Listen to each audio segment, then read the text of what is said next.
Are you okay with us being here?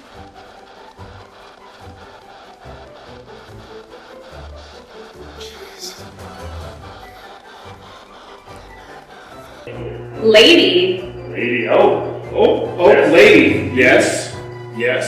Ashley. Is it a lady Ashley is talking to?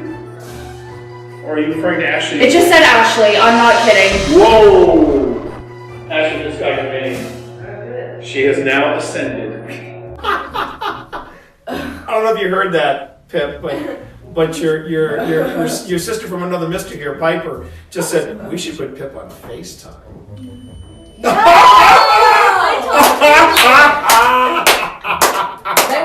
Now that's crazy. That's a good way to end the night, though. Yeah. Great way to end the night. Wild. About it.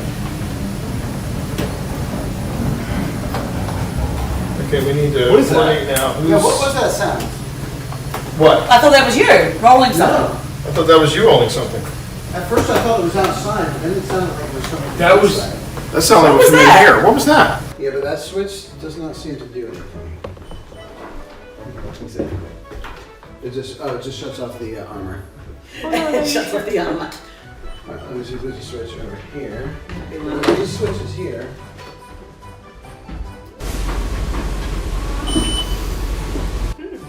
That was not us. Again. I think I heard Sabrina's from home. Huh? What? I thought you were in another room. She didn't say Did you not? I heard that. I thought that was. I thought that was Serena. I heard Mom. Me too. I heard it too. It wasn't. That was not a real person.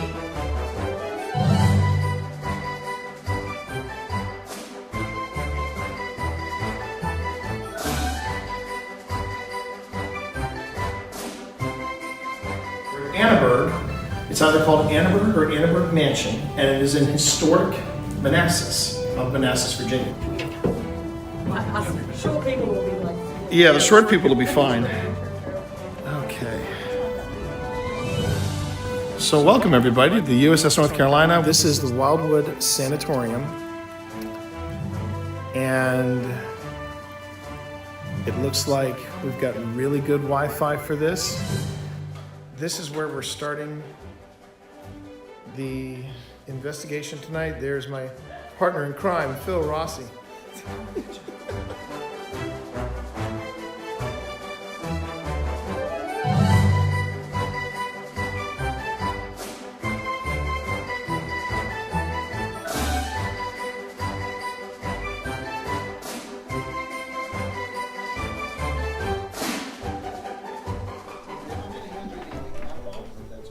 I would like the cat balls. Someone needs some cat balls. What was that?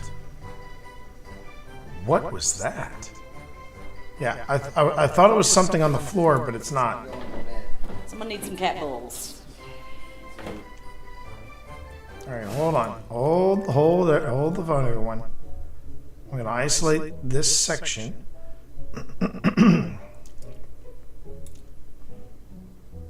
Isolate this section.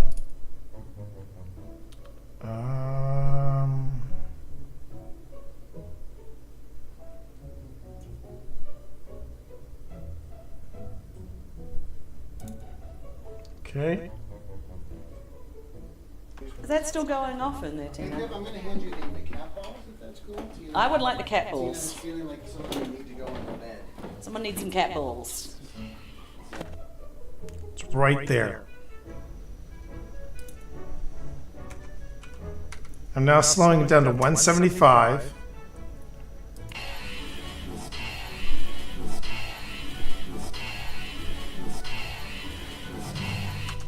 I'm hearing turn around. Does anyone else hear that?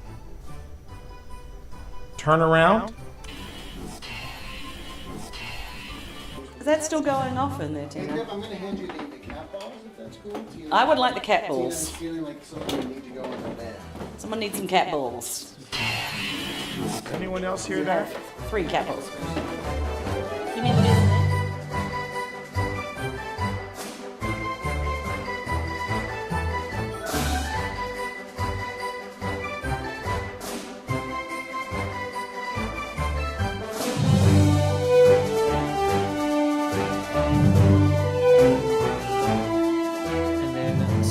my 2. 1, 2. And then I will put this one on the bottom. And So I then this see you're one having a lot of fun. on the top. And then Thor, has anyone ever called you a Bond villain in a previous life? Because, man, I swear to God, it just sounds like saying, it seems you have the upper hand in the cards, Mr. Bond. I mean, I never mean, said I wasn't. I wish I knew how to quit you, Thor. I wish I knew how to quit you. Oh my God. Which is a 3/3, and Valgavoth, which is 6/6. a 6/6. Where's the beef? It's on Mike's battlefield. Where it is. Jeez. It is a 6/6 on Mike's battlefield. You know what, Mike? I don't believe you'll sacrifice your Valgavoth. I don't believe you'll do it. Do it for the vine. You ain't gonna do it. I don't believe you're gonna do it. I'm gonna send Yuma. Go ahead and block. You won't. You won't do Have it. you lost life yet in your turn? No. You're about to. Is my entire hand counter? Yeah. Oh boy. Okay. Okay. This is a game All right, for the we're- ages. I'm gonna save This is this a puppy. game. This is This a game. is a game, chat. All right, we untap the list. We untap the list. We're both at 1. I don't hear no bell. I don't hear no bell, Nick. I don't hear no bell.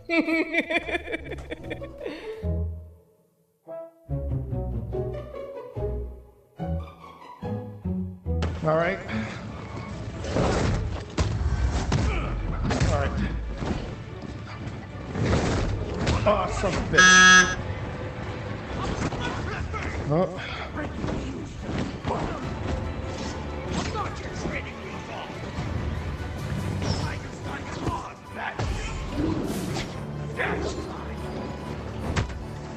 Oh, there we go! There's my reacher moment! That was my reacher! Daddy, I'm only in the next room, and I can hear you! Daddy! Daddy? Look, Daddy, I got to groom myself because I'm a beautiful Appalachian queen! Yes, you, chat! And I'm telling you right now, nobody better be touching my torty beans. If anybody touch my torty beans, there's gonna roll to death!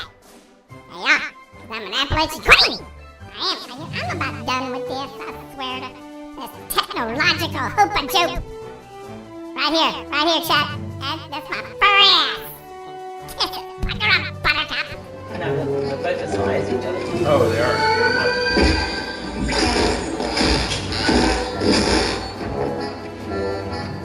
Game of the year, people! Game of the fucking year! I'm calling it right now. I'm calling it now. Game of the fucking year.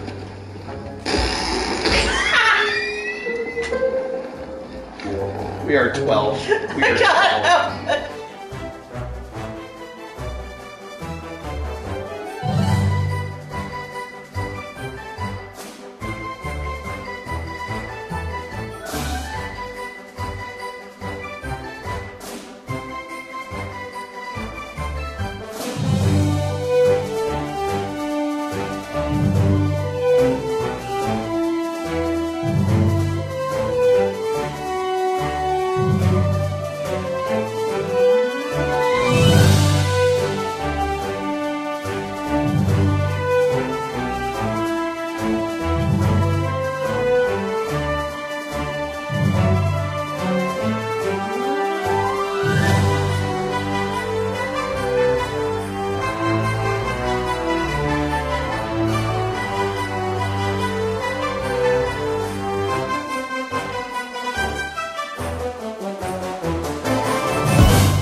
So there's supposed to be music here.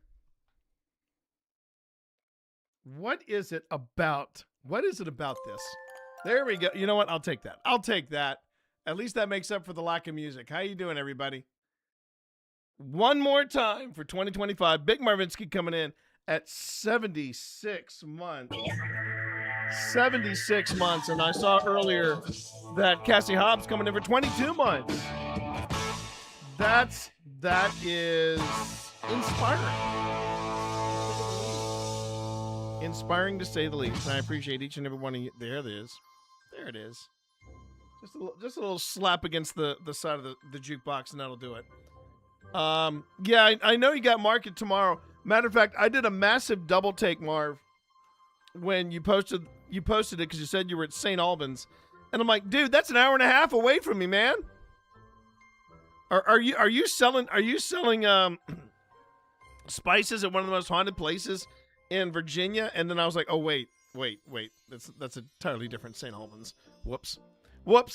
So I pulled the brakes on it. Oh, look at this. Is there a slight echo?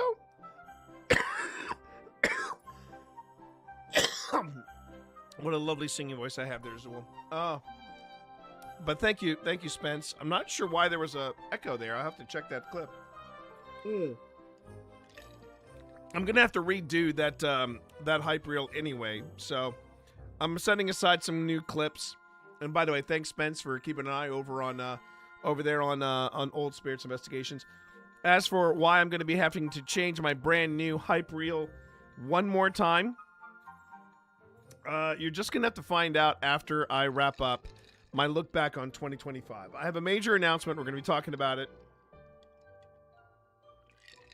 It's part of the change that's coming in 2026. I want everybody to be aware of it. I want everybody to be on top of it. I want everybody to know that what's going on. Chris, how you doing? Secondhand, good to have you in stream. Spence, double dipping over on YouTube and Twitch. How about now? There you are. There I am. Yes. For one time, I have a major announcement. For once on this stream, I have a major announcement, and it is a pretty major announcement. But we are going to be doing a brand new Grim Gazette for the folks over at Twitch and on YouTube, and the announcement may be affecting the folks at YouTube as well. I'm still working out some of the details of it, but a lot of stuff happening tonight for what is my final stream for 2025. What a great year it's been. It has been an absolutely phenomenal year. Now, if you are wondering about this, because I have been teasing about starting the opening of the packs, I'm actually going to do that in the new year. I'm going to start fresh in the new year, and have on Thursday an opening. And by the way, everyone, you're not seeing things if you look at the schedule, or as the Brits like to say, the schedule. If you look over there, you'll see that I am starting at noon.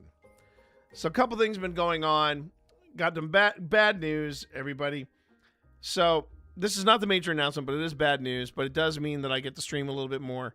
I was going to feel guilty about streaming this Thursday. Was it Thursday? Yeah, it was Thursday. I was going to feel guilty about streaming on Thursday because Twitch Grandma was supposed to be here. As we all know, I love it when my mom comes to visit. So Twitch Grandma was supposed to be here. As you can hear, there's a little bit left of this turbo cold. That's it's not COVID, but it is a pretty nasty cold. I've had it for roughly 3 weeks. This will be week 4, but I don't count this week at all because this week I haven't used any medicine. I'm golden. I'm fine. Pip has also gone cold turkey on the Mucinex and the other things, and even with a little bit of what sounds like something, cracking through the phlegm, she is fine. I give it another day or two, and then we should be clear of the coughs and everything. Yeah, getting there. Because unfortunately, Sunny, Sam, our daughter, they have it now. They have it now, and Spence, thank you again for the gift of the tea. Sunny has been sucking that down alongside some Theraflu, and I think tonight she is upgrading up to the Mucinex. But yeah, Sam is now sick. We thought that Sam being Sam, they had managed to avoid the bullet that was this this cold. For those of you who don't know, this holiday cold that's been going around has been pretty brutal. It's not COVID. It's not strong enough to even be a flu, but it is enough that it will knock you on your butt.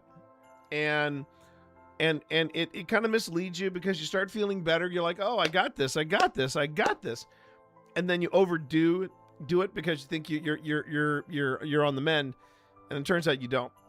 I had to make a trip to CVS this morning, local pharmacy, and that took a lot of energy for me to do, which is ridiculous.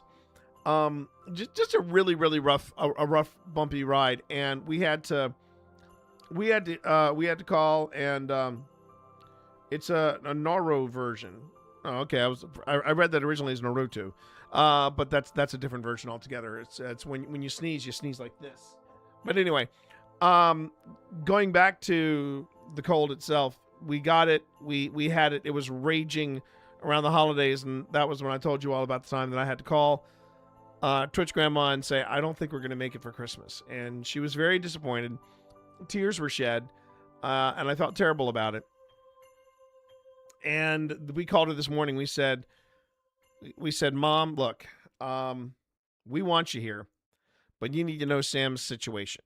And because of that, we were going to recommend that she stay at a hotel, not Sam, but my mom. And then we could enjoy some time. And my mom was like, no, I want to spend time with you all. I want to spend time at the house. So why don't we table my visit until Sam gets on the other side of this? And we were like, absolutely. So that's the plan. That being said, I'm going live on Thursday. I'm going live on Thursday. Yes? Am I going live on Thursday? Hang on. You would think I would know my own schedule, but I'm going live on Thursday, yes. Because that's New Year's. That's New Year's, yeah. We're starting off the new year right. And I'm starting at noon. And it is going to be a footage review because I've got a lot of footage to look at. And I thought I'd go on ahead and get a head start on it. And I said, screw it, I'll go on ahead and I'll stream it. So folks on YouTube, if you want something very chill on your New Year's, I'm going to be going through footage from the Trans-Allegheny Lunatic Asylum on November 1st. I will also be opening up the box of boosters, and I'm gonna open up a few boosters from Duskmorn, just to get a head on that. You're on a 3-week streak. You're on a 3-stream streak, Chris. Congratulations. I don't know if you knew that, but you're on a 3-stream streak. And the good news is, yeah, things are changing. Things are changing, and I'm going to talk about that again when we're ready to talk about it. After we're getting in on the close of tonight's Grim Gazette. So without any further ado, I think it is now time to at least do the Shakespeare quote, the Shakespeare quote for the stream. Many a good hanging prevents a bad marriage. Shakespeare had a lot of strong opinions about marriage and relationships in general. But yeah, many a good hanging prevents a bad marriage. That's from Twelfth Night. Again, another play that I am familiar with. I have done this show twice. Played 2 different parts. I played, in the last stream, I mentioned it. I played Malvolio in the version that I did for the Maryland Ren Fair. Good times there. This was my first... This is my first professional? Yeah, my first professional Shakespeare gig. And it was with a group called Upstart Crow. And let's see, this is Act 1, Scene 5. So it happens early on in the show.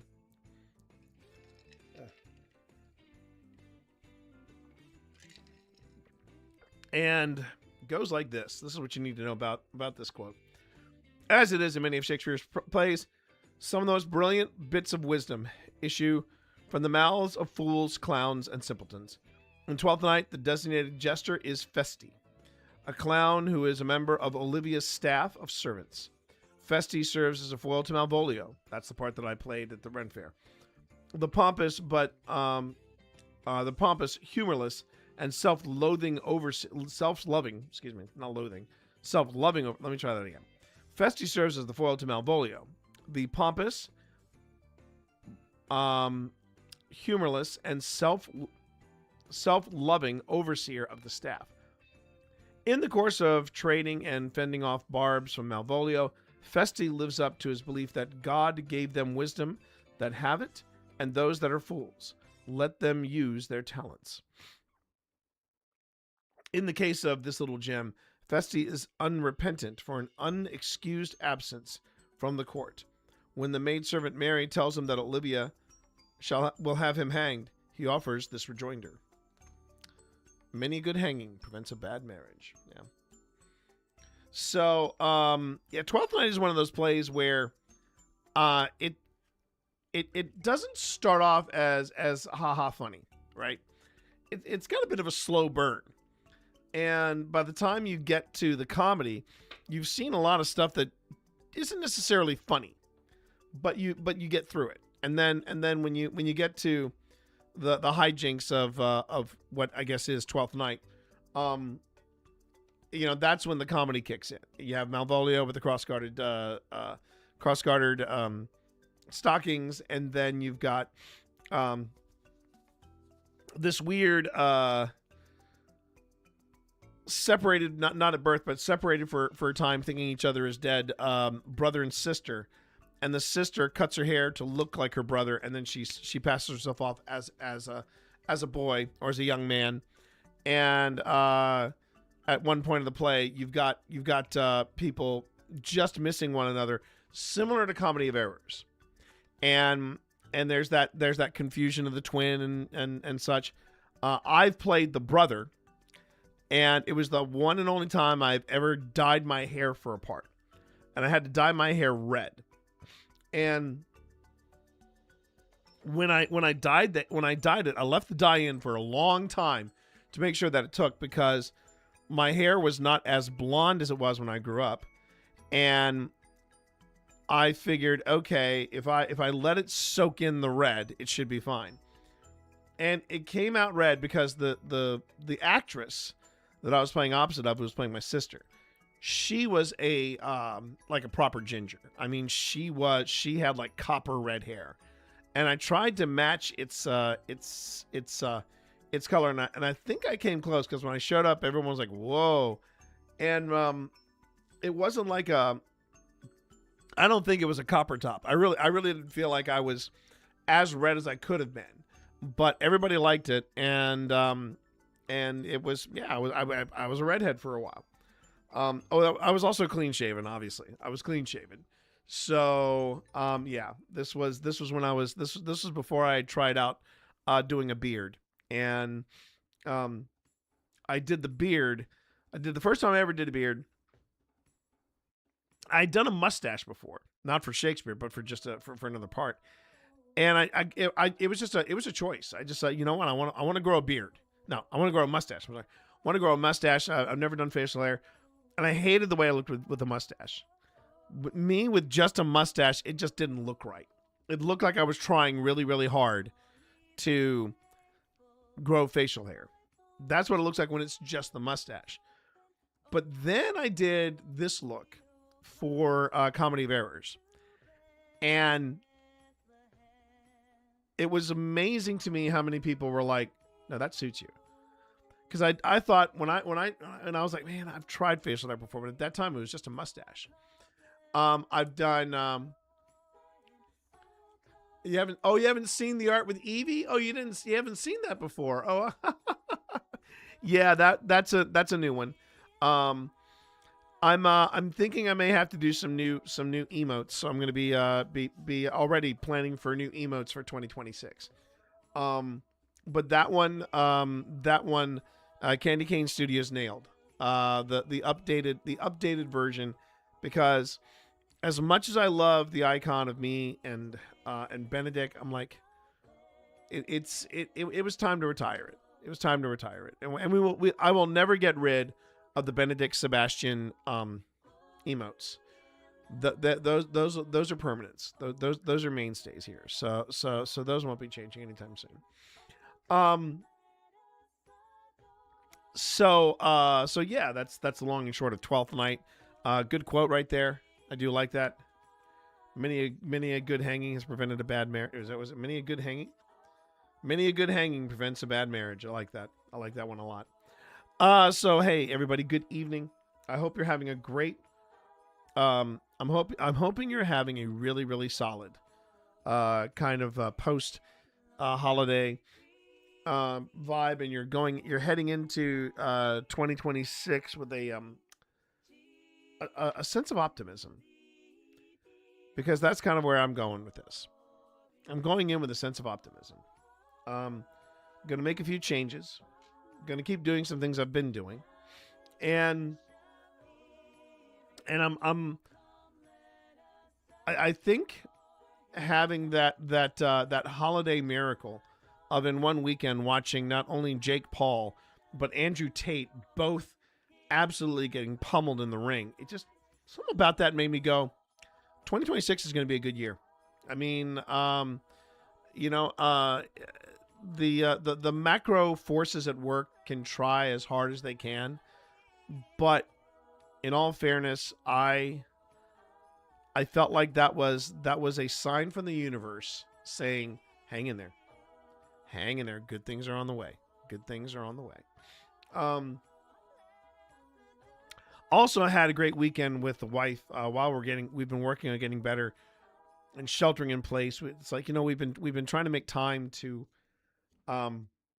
see some movies that maybe we've been, or even just enjoying some content that we can just get caught up on. One of those things that we've been doing is we got caught up with Stranger Things, so we're all ready for the big premiere. For the big finale that's coming very, very soon on Netflix, and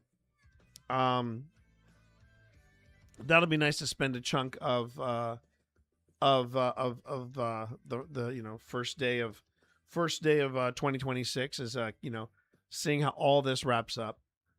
I have been one that I've really enjoyed watching how they've been tying up some of these threads for Stranger Things. It is still a suspension of disbelief that the cast is pretty much trying to play high school students. These young, they're not kids anymore. They're young actors. And they've had to really work hard to pass that illusion that they're still they're supposed to be like I don't know, high school sophomores or high school juniors. They look more like college freshmen, which I think most of them are, if not getting ready to graduate college. And I understand writer strikes, COVID, all this stuff really kind of threw everything for a loop. But I admire the fact that they have decided we're going to finish this on our terms. And I got to admit, the end of Stranger Things season 4 would have worked for me. I would have just been fine with, the ominous, the battle goes on, because that's kind of what they did in the 80s anyway, with some of the 80s horrific horror movies that they did. But I admire the fact that they're coming out of the box swinging with a great season, and I've been enjoying it. A lot of people have been talking about this particular season and this particular show, Pluribus. It's made by the same guy who did Breaking Bad, and here are my thoughts on it. It was a tough sell for me. I gave the first 3 episodes a serious crack. I gave them all of my attention, and I wanted to make sure that I was enjoying them and just giving this show the proper attention that it needs, because it's one of those shows that yes, you do need to pay attention to it when you're watching it. It's very hard to track with Pluribus if you're scanning over your phone, and that's a bad habit that I know that that people have fallen into. But Pluribus was having a tough time resonating with me, and I think it was just by design. Because one of the premises of the show is that, you know, the world as we know it is in trouble. It's in danger, or a perceived kind of danger. Let's put it that way, a perceived kind of danger. Something is happening in the world, and the person that's been taking on the mantle to save said world, she is one of the most miserable, one of the most unlikable people you could ever meet, and they do not shy away from that. I was just not really understanding. I understood it to a point, but I really was having a tough time with this show until the final episode, which dropped, I do believe, it dropped on Christmas Eve. If it didn't drop Christmas Eve, it dropped Christmas Day. But the cough up that lung so we can sell it. Yeah, I know, right? Get yourself a brand new PC and everything. Absolutely. Stick around to the end. You might get your wish. But that was the thing. I was really having a tough time with locking in with the show until the very last episode. Give me 1 second here.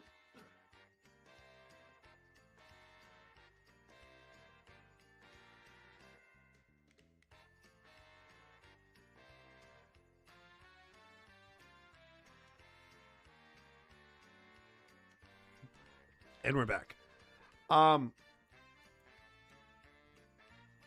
It was the final episode, and I'm not going to give any spoilers away, but they do something, and if you know, you know. But they do something, and what they do at the opening of the show, of the final episode of season 1 of Pluribus, was a total game changer for me. I was like, okay, I've got it now. And what was throwing me off about the plot premise locked in. I'm like, okay, this is not what I thought it was, and I am now fully locked in. And it'll be interesting to see how they progress with this. I made some comments online about it, trying to be as spoiler-free as possible, and I'm trying to stay even more spoiler-free from it. But yeah, it was the last episode of Pluribus. Now, here's the problem with that, though. For me to struggle, at least for me, to struggle that hard, and then kind of check in and out, because Pip dedicated herself. She made the commitment, and she watched every episode. And I would always ask her, what do you think? She goes, it's well written, but I'm having a real tough time liking this character. In fact, I'm beginning to think I can't like her. And that's a really, what I admire about that approach is you're creating a character that you want to cheer for, you want to like, but you just can't because she is that irritating or self-loathing, however you want to put it. So I really respect what they're doing there, and I think that I think the way they ended the series was great. So obviously, you know, everybody's waiting to see if there's going to be a season 2, and we'll see. Would I recommend it? If you like a dark comedy with an emphasis on the darkness, then yes. I would recommend Pluribus. It's a pretty, I still think it's kind of a tough watch. But is it bad? No, it's actually quite good. At least I understand now why everybody was so excited about this, because the writing is very clever.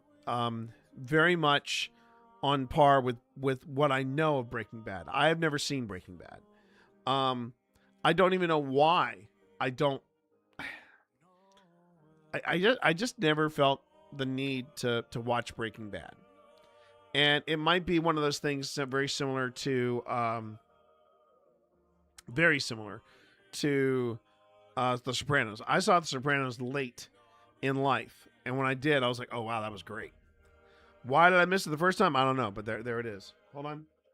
Attention, attention, all personnel. Ads in 10 seconds. Ads in 10 seconds. That is all. I have to talk to Mr. Thormagander. They apparently have a bot that drops the announce automatically. And I have to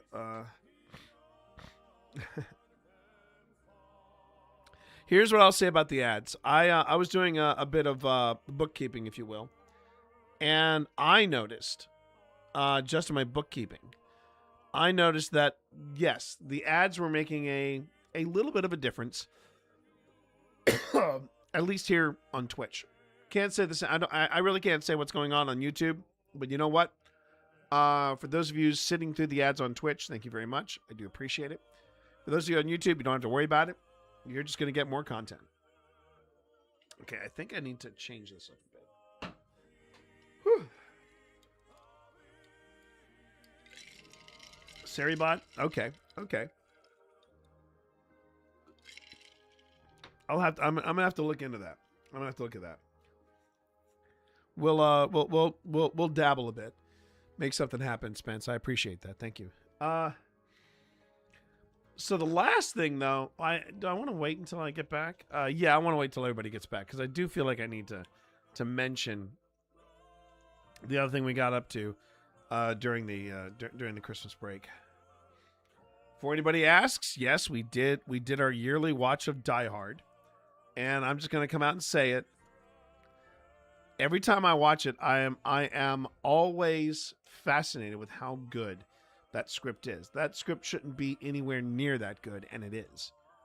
It is a fantastic it's a fantastic story. I love it. I freaking love it. I do. And it's airtight in its storytelling. It really is. Speaking of dabbling, looking forward to some new dabbling. When you mean the dabbling, do you mean did you mean this dabbling?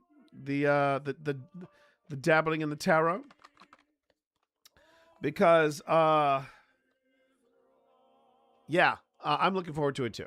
And whether we do it as a special stream or whether we do it with it within the confines of of my schedule, we'll see how it goes. Okay. Which deck did I get? This is a deck that I got because I got from the same people. It's from a group called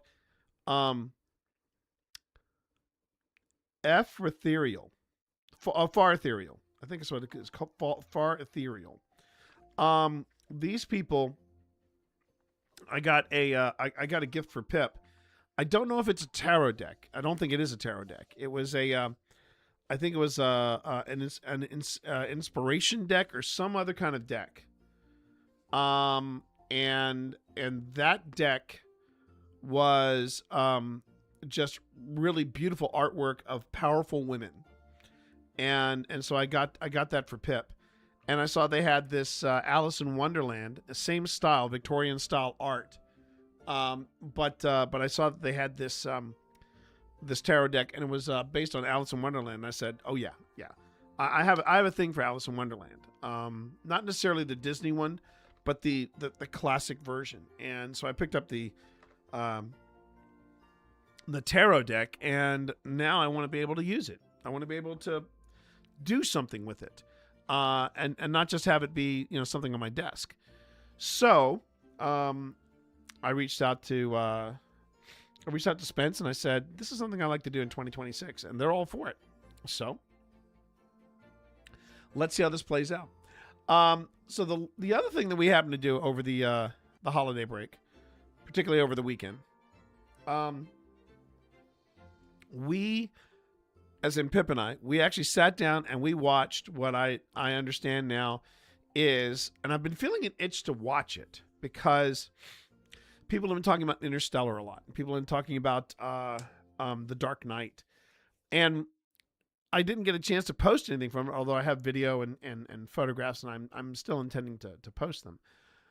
But recently here in Lynchburg, there was a group that came through, or an event that we got called Candlelight.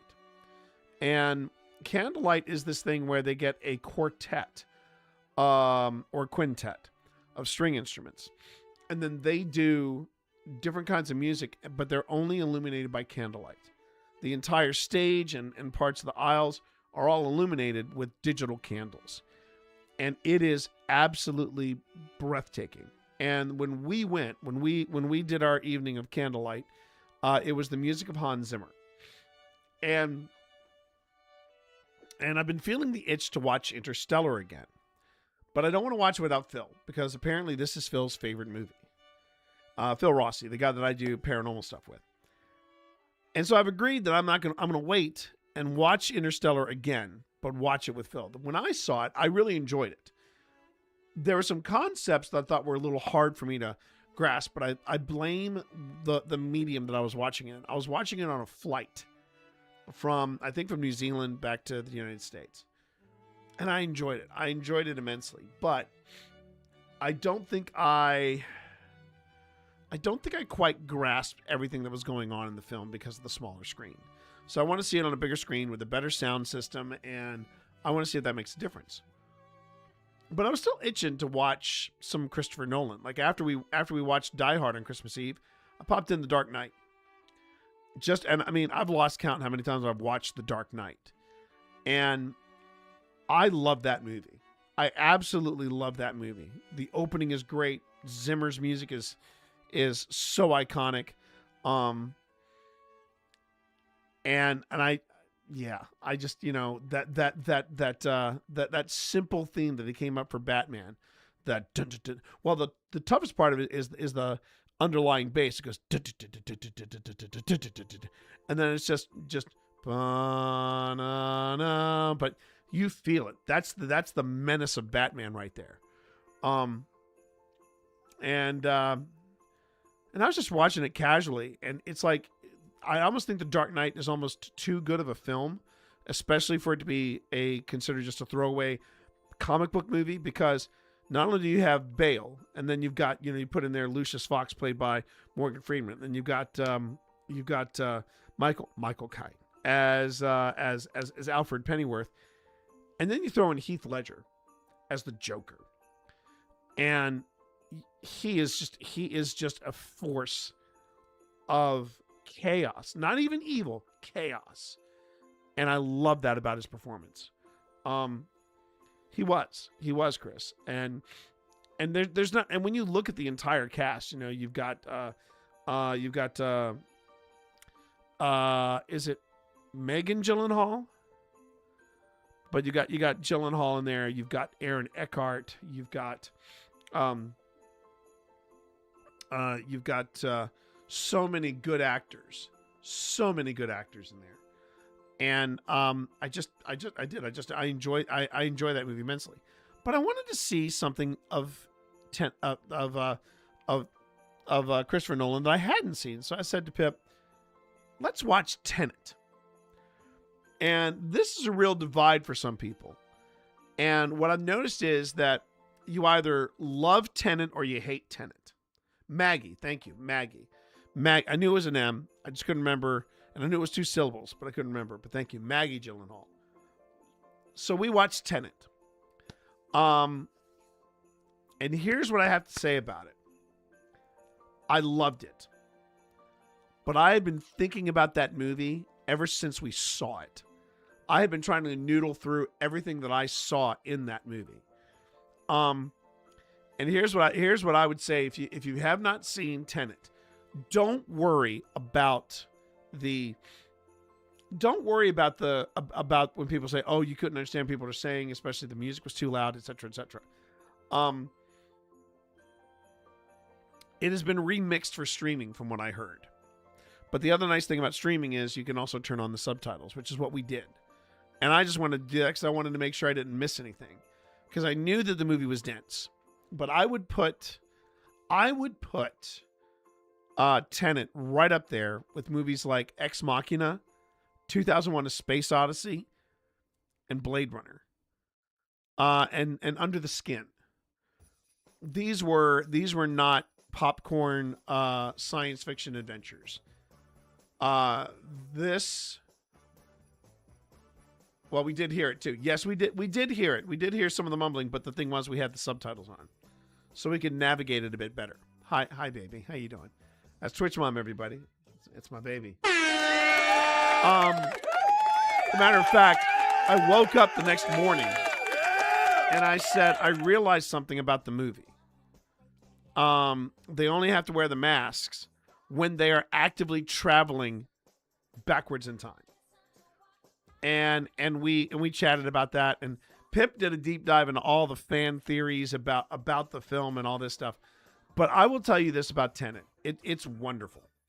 But it also reminded me of how really difficult of a time Pip and I had when we were writing the Ministry of Peculiar Occurrences and we were dealing with time travel. So the thing to know when you're writing time travel of any kind, there are two ways you can do time travel.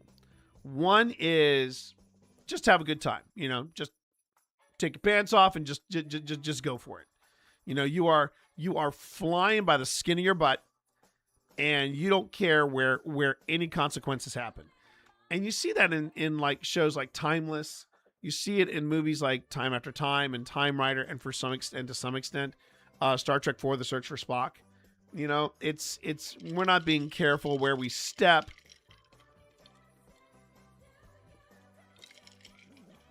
We don't care what we're doing. We are time traveling, and we're having to, we're gonna high five. We're gonna high the Sliders was multi-dimensional. Cassie, Sliders was multi-dimensional, but close. Voyage Home, Star Trek 4. Yeah. Did I say The Search for Spock? I probably said The Search for Spock. I love Sliders as well. I love me some multi-dimensional. I love me some multiverse. But I meant to say The Voyage Home. Thank you. It was really like The Search for Spock Part 2. Let's be honest. So anyway, you have that approach to time travel. Then you've got time travel as done by movies like the slightest nudge, and things go cuckoo for Cocoa Puffs. No, I think I don't think they did time travel. But there are ways, and that's the thing. Pip and I chose, we wanted to do time travel right. And when you're trying to avoid paradoxes and you're trying to avoid complete and utter destruction of the world because of time travel, it becomes like you're tap dancing in a minefield. It really does. And it is one of those things where you're really kind of holding your breath because you're trying to get it right. And I remember at one point, Pip and I think, if I remember correctly, Pip and I actually had to sit down and talk about, we didn't get to the point where we drew a map, but we were talking about, okay, if we do this, how does this affect the timeline? If we do this, how do we affect the timeline? And we did get really hard into the weeds. And it's hard. Tenet, to me, was the time travel version of Inception cranked up to 11. If you thought Inception broke your brain, watch Tenet. This is a movie that I would also recommend you do not do anything else. You do not have anything to distract you. You're focusing on one thing, watching this effing film. It is shot beautifully. There is not a bad performance in any of it. And Denzel Washington's son, I believe, who is in this movie, is amazing. He's great. Everything about this movie I loved. But there were several points where I'm like, okay, I think I'm following this. I think I'm following this. And so far everything works fine. And then I don't want to say into time travel. Then it steps a little further into it. And then praying that this ride will be over soon. I loved it. I don't mean that in a bad way. I loved it. But it's a great film, but it's wild. It is. It really does bend your brain. And that's why I would put it up there with movies like Ex Machina, 2001, Blade Runner. I mean, this was a thought-provoking film. And I was very satisfied with the film. Now I would have been, but here's the thing I would say real quick about the difference between Christopher Nolan and Ryan Coogler. Christopher Nolan shot and crafted Tenet to be played in IMAX, and he's been doing that with a lot of his films lately. Oh, you want the ultimate experience? Watch it in IMAX. Oh, you want to you want to experience all of what I intended for Tenet? You got to watch it in IMAX. Oh, you want to get the full operatic scale of Oppenheimer, IMAX. And it's kind of snooty for him to think that, yes, this is the only way this movie is intended to be seen, is in IMAX. Versus Ryan Coogler, who is a film nerd. And he was shooting Sinners on a format that was diverse enough that he could say, okay, I've shot this, for example, I don't know if he shot Sinners in IMAX, but he made sure that, I want to say he did, but someone can check that if they want to. But he shot it with the intent of it being shown on IMAX. But then he was like, but then I want to reformat the film and have it be shown on these screens. And then I want to be shown on these screens. And then I want to be shown on these screens. I mean, I think Pip was telling me a story that he went so granular in how to reformat the film. He had it like available in a format that was maybe still available for something like, yes, it was shot on IMAX. Thank you, Chris. But he reformatted it for theaters like for that played, you know, I want to say something like there were 5 theaters in the entire country that played this type of format. But Ryan was like, yeah, let's reformat it for these folks. Ryan Coogler wanted Sinners to be shown on as many different formats as possible. Chris Nolan says one format, IMAX, if not FU. And here's the problem with that. The closest IMAX to me and Pip is almost 2.5 hours away. And it's not even a confirmed IMAX. It's IMAX ready, which is not the same as an IMAX theater. And if you want to know where the true IMAX theaters are, they're in museums, like science museums. Or in the case of when we lived in Northern Virginia, we were about 45, depending on traffic, 45 minutes to an hour away. So again, think about that. You're traveling 45 minutes to an hour away to a true IMAX cinema, which was at the Uvar Hazy, which is a Smithsonian theater. And you get there, and when you get tickets for an IMAX movie, it's not the same cost as when you're going to a regular cinema. See, that's the thing secondhand, especially after watching Oppenheimer. If you were to ask me what are your favorite films, I would say it's a 3-way tie. Dark Knight, Tenet, and Oppenheimer. A close second is Dunkirk. I just love the way it's filmed. I do. I love the way he does historical. Now, I love the way he does historical stuff. Does that mean I'm jazzed about going to see The Odyssey? Not really. I mean, if I want to watch The Odyssey, I'm gonna pop in, "Oh brother, where art thou?" Because that's the Soggy Bottom Boys. You know what I mean? That's that. I freaking loved that movie. Yes, sir. A new Age of Reason, like the one they had to print. Oh wait, here we go. Damn, we're in a tight spot. I mean, come on. I love that film. Yes, sir. What you got there, Thomas? Roll top desk. But that's my thing. the cost of going, it's already expensive enough to go to the movies. But now Nolan is going, if you want the proper experience of my films, you got to go to IMAX, which costs nearly double per ticket. And now if you were to ask me, was it worth it to see Oppenheimer? Oh, hell yeah. Oh, hell yeah. It was amazing to watch Oppenheimer on an IMAX. I also thought it was worth it when we saw Dune in IMAX. Would have been worth it to watch Sinners in IMAX? Oh yeah, because I forgot when we were rewatching Sinners here, I forgot how much how good the cinematography was for that. But the thing is, I think that's the difference for me between Christopher Nolan and Ryan Coogler. Ryan Coogler is a film nerd. Nolan is a film snob. And I think he is... Someone needs to check him on that. I mean, as brilliant as he is, don't get me wrong. Brilliant, yes, exactly. Now, Nolan, it's a little out of touch. It's a little out of touch. And I think he has to remember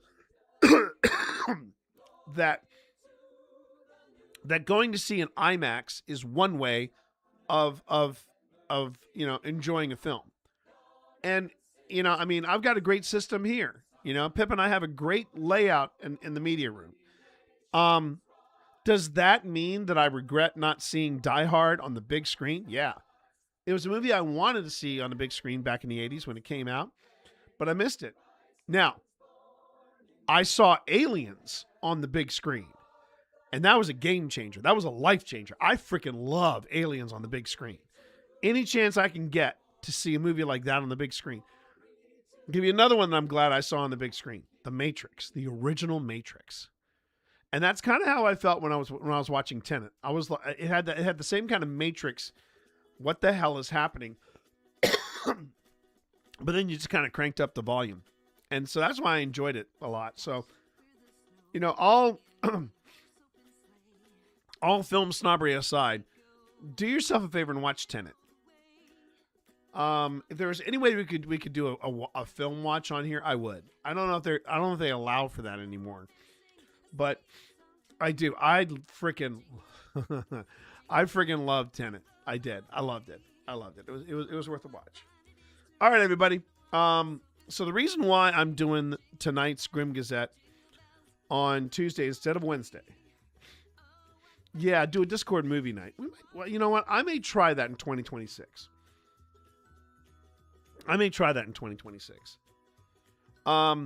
So let's talk a little bit about why I'm doing this tonight and not on the usual night.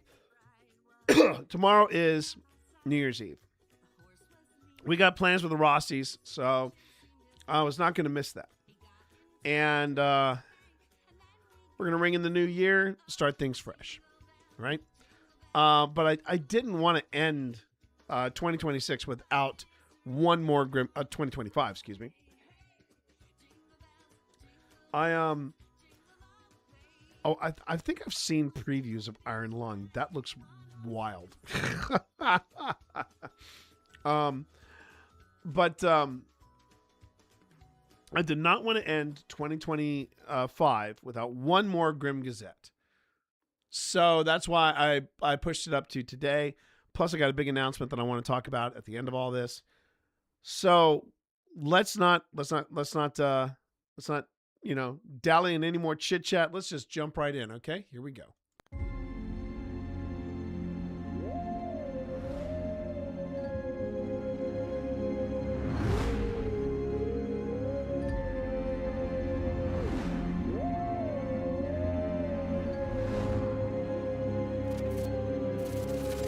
One more time, everybody, for 2025. It is your Grim Gazette, your weekly dose of weird news, paranormal footage analysis, or debunks, however you want to put it.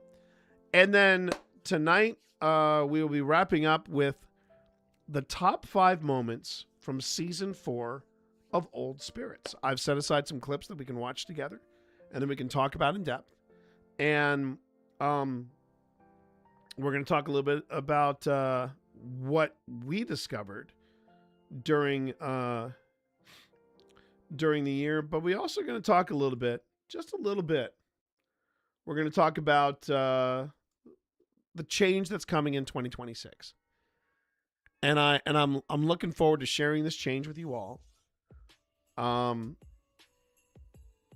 And I'm excited about what's coming down the pike. But make no mistake. This channel is changing. And I want to make sure we talked about it before it happened, okay? But let's not dork around. Let's just jump right into it. Yeah, here we go. First weird news story of the day. Illinois rejected vanity plates include IB poopin' and bricked.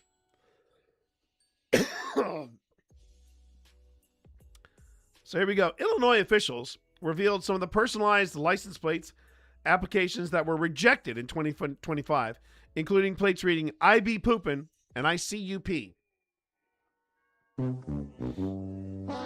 Secretary of State Alexei Giulianolis appeared in a video posted to his office's official YouTube channel to share some of the year's rejected vanity plates. Gianna Lewis said that the state fielded nearly 56,000 applications for vanity plates during this year. More than 550 were rejected for being inflammatory, profane, offensive, or too difficult to read.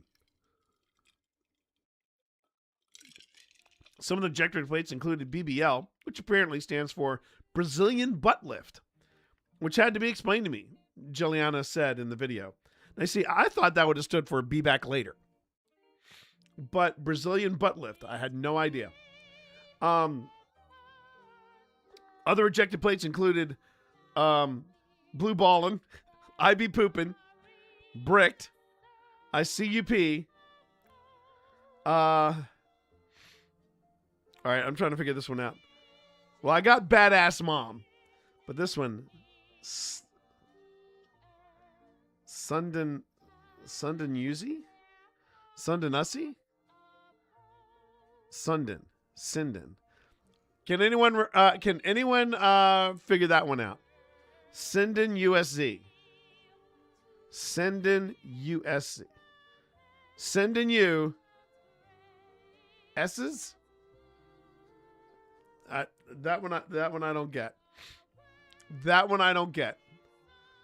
Another rejected plate reads Priusy. If this is how you refer to your Prius, there's a show on TLC for you. Gianella says. Secretary of State, send nudes. That's it. Send news. Okay. The Secretary of State ended the video with advice for anyone seeking a personalized place. Go ahead and get creative, but keep it clean and avoid ending up on the naughty list, Gianella said. That's Blue Ball is pretty good. I mean, that's pretty freaking good. Google says nothing. All right. So those are some pretty good ones. I gotta admit, those are some pretty good ones. I have to actually, speaking of vanity plates, that's one of the things I got to do, in January. I've got to set up a proper, vanity plate for our car. And I'm pretty sure that the one I want to pick up is in fact the one we're going to go with. And it's still available. So but I will tell you this right now, it is not going to be Ecto 1. I'm not going to get Ecto 1 for the Ioniq. No. That's not happening. Attention all personnel. Ads in 40 seconds. Ads in 40 seconds. That is all. Shovel. And that too. By the way, speaking of shovel, I'm pretty sure that the alerts, and I'm pretty sure that the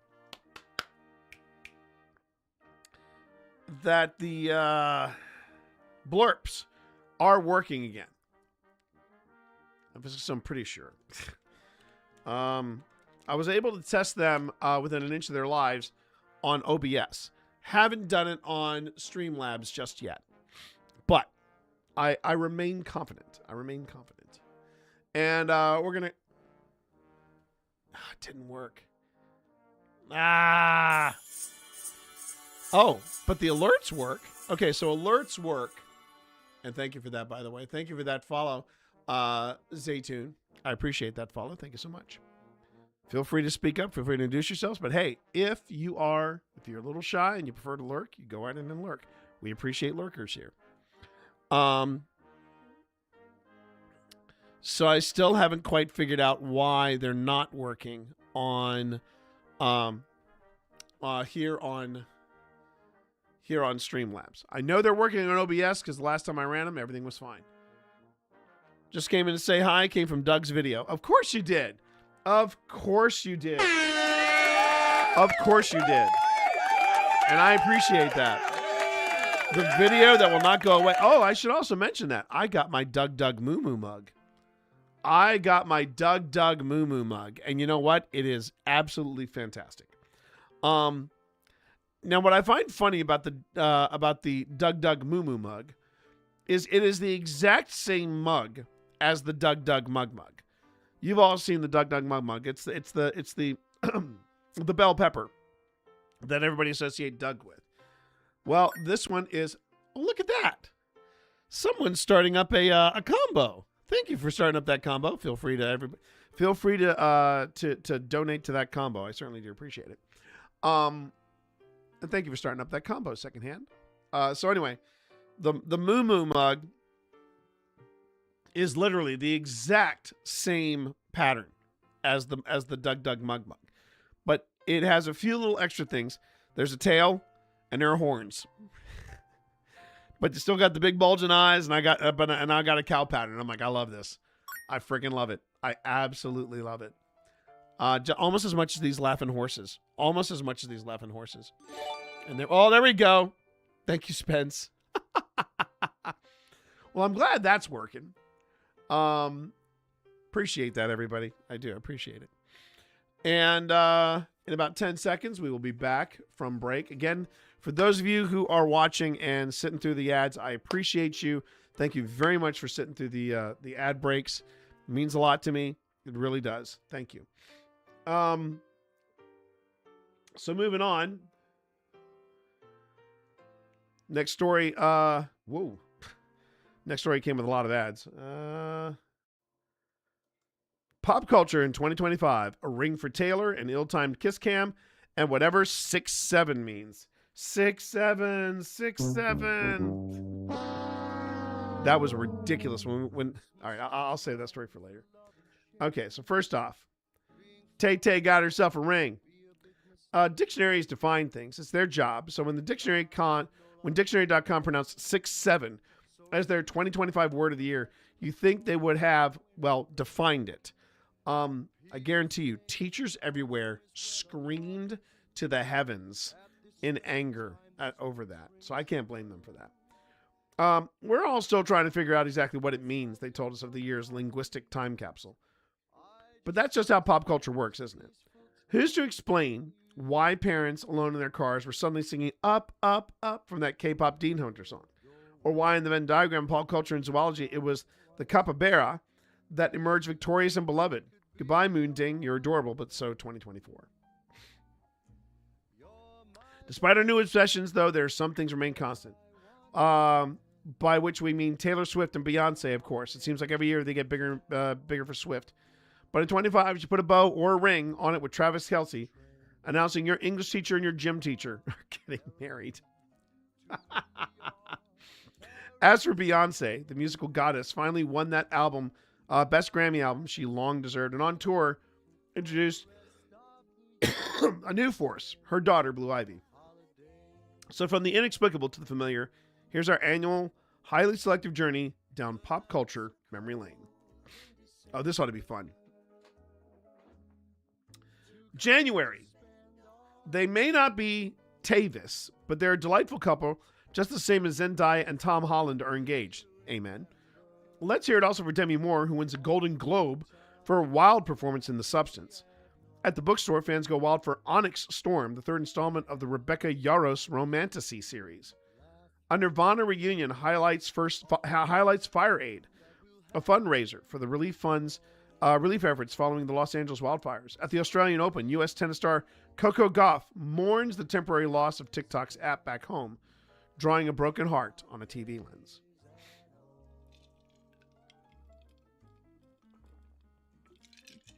I would dare say, I mean, I've become something of a fan of Tay-Tay. I must admit, I love me some Taylor Swift. But here's the thing: as cute as she and Kelsey and Travis Kelce are, Zendaya and Tom Holland, man, they break my heart every time I see them. Those are two beautiful people, two beautiful, beautiful, beautiful people that I cannot wait to see have babies together. Because, yeah, and that's it. Okay. Salutations, says Samuel L. Jackson, introducing Kendrick Lamar, the first solo hip hop. Kendrick Lamar, the first solo hip hop artist and Pulitzer winner to headline the Super Bowl halftime show. P.S. Is that Serena Williams? Mm-hmm.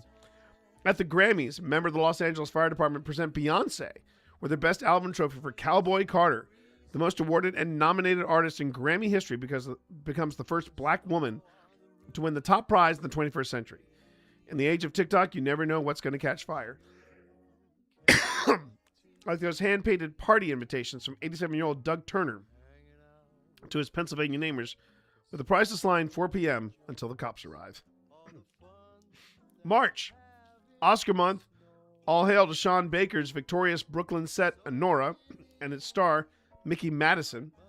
Also scoring an acting prize is Adrian Brody, the brutalist,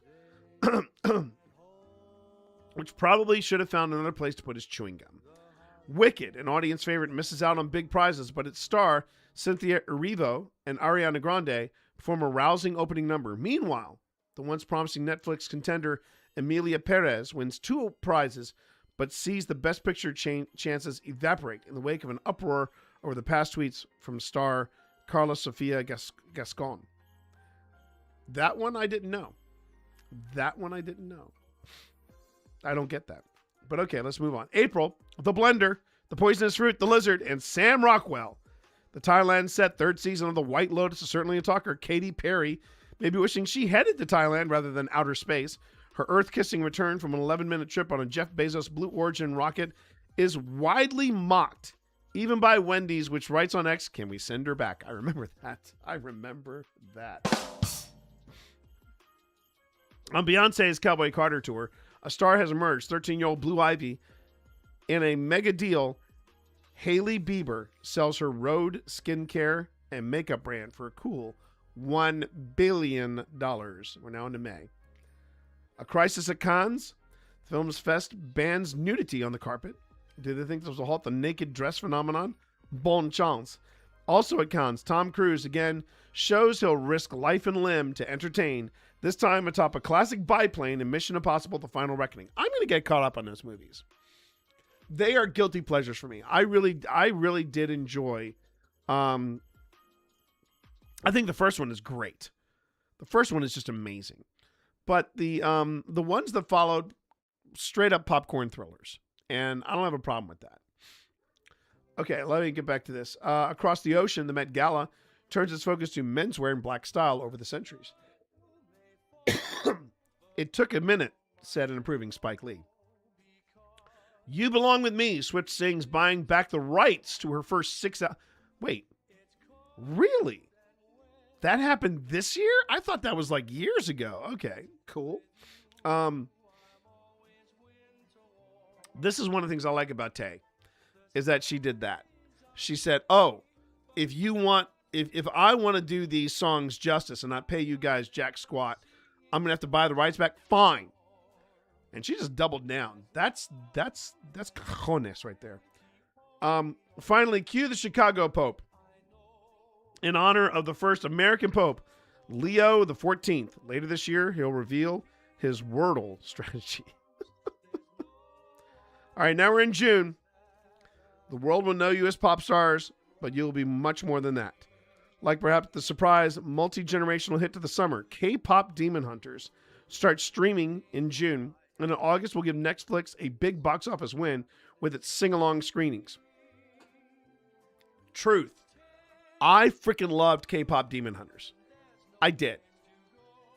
Look, I'm Twitch Dad.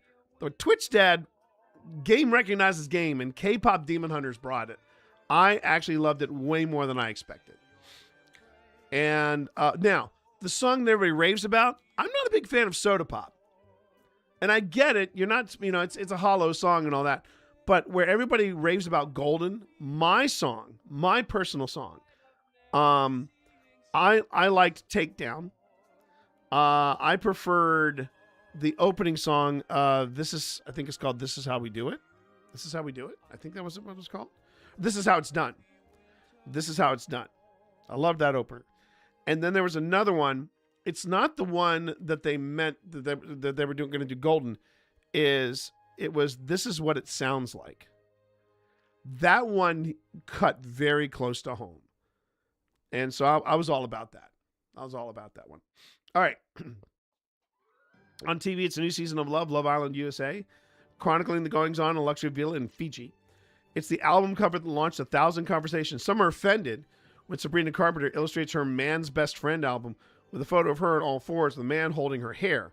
Is it offensive, a purposeful joke, or nothing at all? Meanwhile, politics finds its way into the Glastonbury Festival in Britain as rap punk duo Bob Dylan spark a police probe after leading a chant calling for death to the Israeli military. In July, Oasis begins a reunion tour. And the Gallagher brothers are still getting along. Oh my God. Sydney Sweeney has great genes, goes the much discussed advertisement, and the American Eagle insists it's about the denim. CBS says it will end Stephen Colbert's show in May 2026. A move that will remove from air one of President Donald Trump's most outspoken critics. Can't leave July behind, although at least two people would have loved to, without mentioning the saga of the Coldplay kiss cam. Finding within 6 days the world loses three. Yeah, within 6 days the world. I remember this. The world loses three 80s icons: mustache wrestling icon Hulk Hogan, heavy metal godfather Ozzy Osbourne, love you Oz, and beloved Cosby Show actor Malcolm Jamal Warner.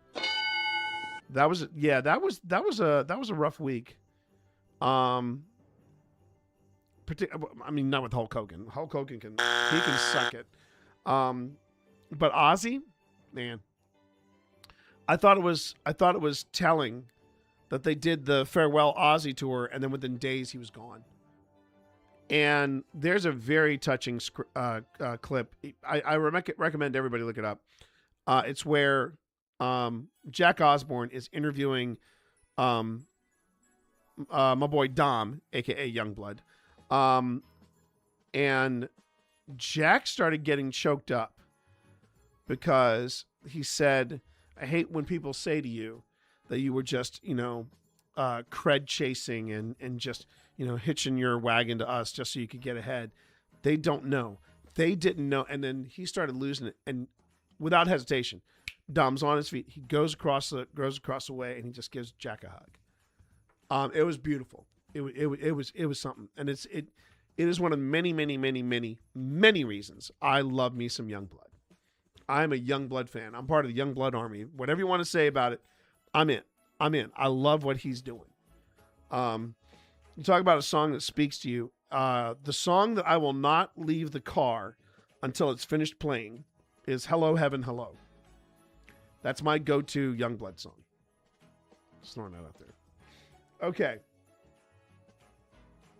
We're now into August. And that's where we basically say, let's just give this whole entry to pop culture's biggest love story because, baby, she said yes. Taylor Travis, skeptics eat their words when the couple announces their happy news in what's destined to become one of the most liked posts in Instagram history. It is the fairy tale culmination of a courtship that began during the Eras tour and for 2 years captivated millions around the world, but especially Swifties, the pop star's loving and fiercely protective fan base. I have a friend, a very good friend, who went on the. She actually caught one of the Eras tour's stops, She still talks about it to this day. And she told me it was a life changer, which says a lot. It says a hell of a lot. Okay, here we go. We're now in September, proving once again that Hollywood loves stories about itself. The Emmys heap awards on Seth Rogen's movie biz satire, The Studio. Although triumphing is The Pit, the edgy medical drama starring beloved ER veteran Noah Wiley that beats out the mighty Severance. Perhaps the biggest Cinderella story of all, 15-year-old Owen Cooper, the youngest any winner in over 40 years for the searing Adolescence. Pip watched Adolescence, and she absolutely was like, yeah, the kid was fire. Kid was absolute fire. Also in this month, Jimmy Kimmel temporarily suspended by ABC bosses for comments that angered supporters of the slain Charlie Kirk. The world says goodbye to Robert Redford, Hollywood's golden screen idol turned influential activist. On my list of movies that I want to see, that I haven't seen or never seen, I've never seen, and this is me being a spy thriller guy. I've never seen 3 Days of the Condor, and I feel like I need to remedy that. So that's on my list. So now we're in my birthday month, October. Yep, that show was intense. Yep. So, how was your October? 067. That's apparently how one should use the new viral term, accompanied by the palms up gesture. You know who has better moves than that? Bad Bunny, who hosts the season premiere of Saturday Night Live. In swift updates, her new album, The Life of a Showgirl, sets sales records. You had the shocking Louvre heist, capturing the world's attention, not least for the impossibly dapper stranger who walks into AP Photograph's frame. Another sad loss, Diane Keaton, famous for her fedoras, vests, and especially la-di-da, la-di-da. Yeah. October was a wild month. I think where the 6-7 trend started to take a southerly turn was when South Park satirized it. When South Park satirizes it, you got one of two options. You either lean in and go for it, or you go, we're done. And yeah, that episode was particularly well. All the episodes of this most recent South Park have been absolutely brutal, and I just saw a clip from a recent one where apparently the devil was doing the laundry, and yeah, he discovers that Trump is cheating with JDM behind the devil's back while the devil is pregnant with the spawn of Satan. So there you are. That detective was a high school kid who loves to dress vintage. Yeah, I know. But everybody thought this guy was the next Hercule Poirot. Or I believe the French version of that Rowan Atkinson play. I think it's called Marginot. I can't remember. All right, we're now in November. Are we at the end of the Yellow Brick Road? The Wicked press tour, which reached all ends of the universe, actual and fictional, wraps up with the release of John M. Chu's second installment, Wicked for Good. The reviews are much less enthusiastical this time, but the movie defies gravity at the box office. That's not enough for Jonathan Bailey, a.k.a. Fierro, who was named People's Sexiest Man Alive. So you got that going for you, which is nice. Another fan favorite, Robert Irwin, yes, as in that Irwin family, is also having a very good month. A decade after his sister Bindi did the same, the son of the late conservationist Steve Irwin is crowned winner of Dancing with the Stars. So there you go, buddy. And we get to December. One award after another, excuse the rather obvious pun, but it's a perfect one to describe momentum in the Oscars race. While some films see their fortunes fade on Golden Globe nominations, the emerging favorite is One Battle After Another, director Paul Thomas Anderson's father-daughter saga of political resistance, starring Leonardo DiCaprio and newcomer Chase Infinity. Its success also leads a victory to Warner Brothers in the midst of its Netflix acquisition deal, which at year's end is in a holding pattern, facing antitrust challenges and a hostile takeover effort from Paramount, and sowing one fear after another that the very nature of entertainment will change. So yeah, our pop culture in a nutshell. That was kind of fun. It's kind of fun. All right, and finally, yes, we're only doing 3 stories, and it's because of what I want to talk about at the end, the big announcement and everything. Okay. He could be, yes. That kid could very well be, but man, that Louvre heist was pretty wild. It's still, and it wasn't like it was a Thomas Crown affair or now you see me, now you don't. It was basically, just dudes that knew, hey, we could go in here, do this, do that, and we're out. So yes, you can be a mastermind criminal and not be that bright. And do it on a budget. All right. Turning our eyes to Germany, debate over surfing in German park gets gnarly after city removes wave-creating device. First off, I admire the fact that in these temperatures, it's cold enough that the snow is still on the ground. But check this dude out. This guy is fearless. He's in a wetsuit, and he's just surfing away. Not a care in the world. Here's another look at it. Going, Bob, I think I can turn this off. I think I can turn it off, Bob. Oh, it was near a city. Oh, wow. Even more intriguing. Okay, let's read the story. This is in Frankfurt. Oh, honey, we've been to Frankfurt. No. We went to Munich. We landed outside of Munich, and that was where we stayed for one night, was in Munich. But I think we were close to Frankfurt. We were on that side of Germany. I love that country. That's a great country. Okay. A debate over how to bring back surfing in Germany's landmark English Garden escalated on Sunday after city workers removed a beam surreptitiously deployed over Christmas to restore a surfable wave in the river that runs through the park. For years, the site has been a hotspot for surfers and spectators because of the meter-high, 3-foot-high wave created by strong currents of the Eisbach River. But the wave disappeared in October after city workers cleared away accumulated sediment, gravel, and debris from the riverbed. That set off discussions between the city and the surfers on how to restore the wave.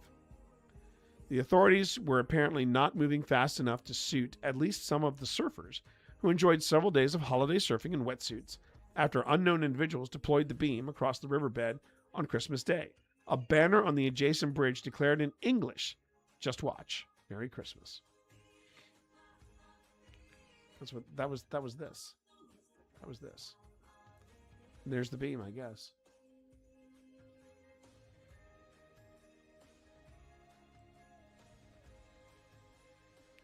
Okay, I want to make sure I like the song.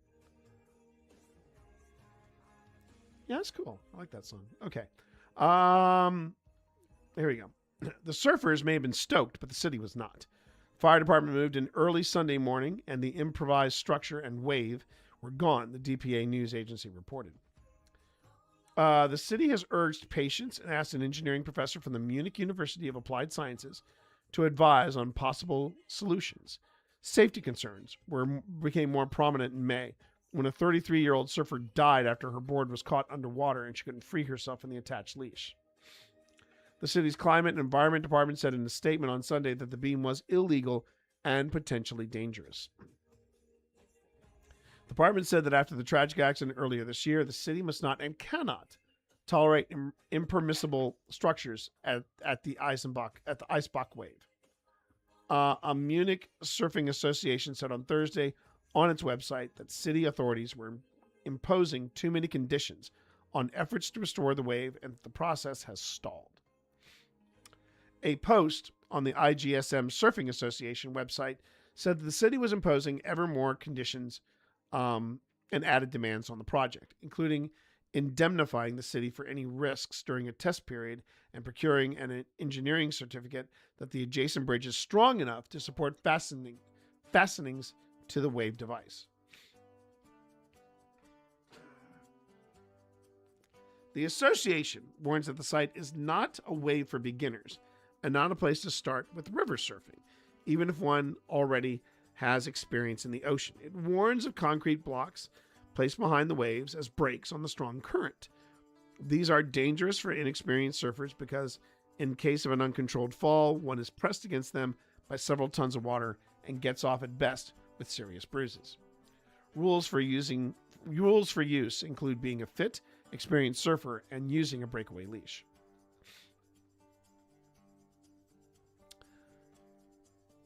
I mean, if they can do it safely, I say more power to them. That's what I say. Hey, how you doing there, Corpse? How you doing there? I also want to confirm something here.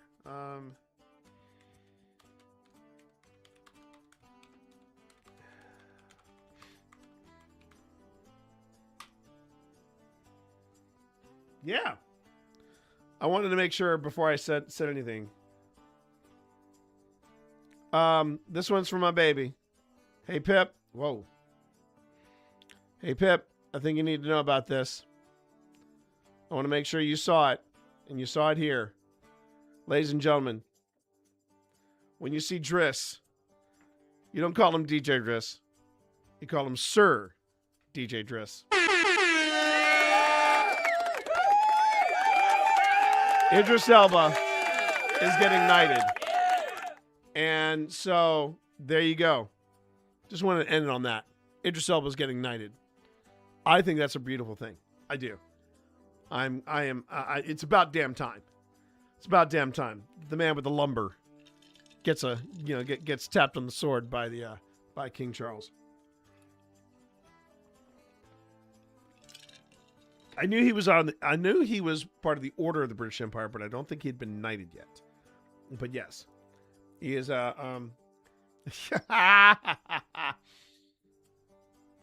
But yeah, I just wanted to make sure that I confirmed that. All right, everybody. After we do 5 more of our deep dive paranormal analysis of the footage that is featured on the scariest videos of 2025 found on Nuke's Top 5, we're going to take a break, and then we're going to come back and talk a little bit about our year, about OSI's year. And hey, dude, where's the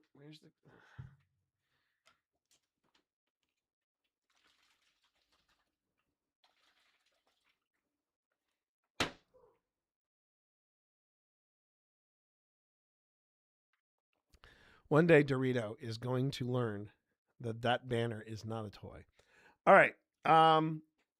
So this is the part of the Grim Gazette where I come in and I look at different clips from YouTube or Twitch from YouTube or from Twitch or from Instagram, stuff that cannot be explained. And I mean that from a paranormal perspective. And secondhand, do not encourage Dorito. He is a mastermind criminal with one brain cell, okay? I know this. But we are currently starting off because I've just recently kicked off the Grim Gazette. We do invite you all to contribute to the Grim Gazette. If you've got a less than 5-minute clip, either on Discord, either on you saw it on YouTube, you saw it on Instagram, or TikTok. If you've got a link for it, go ahead and drop it into our Discord. The Discord does have a room that's called Grim Gazette, and that's where I invite people to put in entries, and what they can do is they can put in an entry. I'll look it over, and if it's 5 minutes or less, I can then look at it and give you my own personal analysis of it. It could be something blatantly fake and you want to see if I can catch the fake. It could be something that sort of strides that, okay, this is how they could have faked it, but I can't quite prove that it was fake. Or it could be something that can stump me. So by all means, if you want to go on ahead and see what you can do, if you can trip me up, feel free to do that. Oh, and real quick, everybody. Attention, all personnel. Ads in 30 seconds. Yep, ads in 30 seconds. Ads in 35. I think that. Well, now it's 30 seconds. That's all. Kind of bungled that one.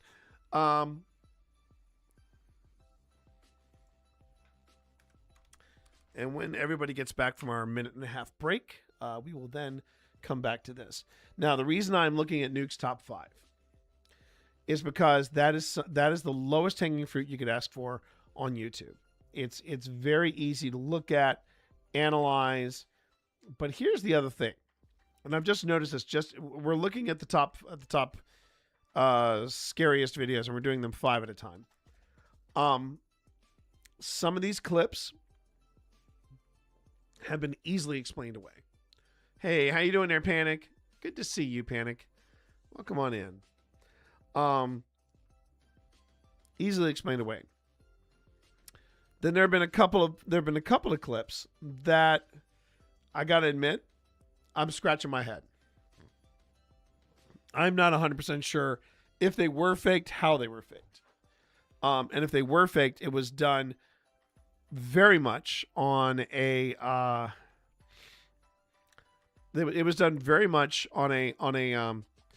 shoestring budget, but they did a good job faking it. If they did fake it. The thing I don't like about Nuke's top 5 is that they tend to find, on the most part, they tend to find the stuff that is easily explained away. Easily explained away. Either bad tech or straight up fakery. Or just people being dumb. The other thing that sometimes I think Nuke's top 5 does, they lean in on stuff that is clearly people doing amateur home horror movies so they can get the clicks on YouTube, right? It's those ones that really defy logic. The one at the Chateau, for example, that I talked about in the last Grim Gazette. That one fascinates me. And how could it not? It's a chateau outside of Paris, and it's got at least 700 years of history. So there's got to be something there. You've been known in your own film review. You identified the car that hit and ran your parked car. Nicely done. I'm sorry to hear that you got hit, but I'm glad that you were able to tap into your inner super sleuth. I personally think it's the time you spend here at the Grim Gazette for this segment that we're about to watch when everybody gets back. You have honed on your skill, and now you are ready to take on the tougher cases.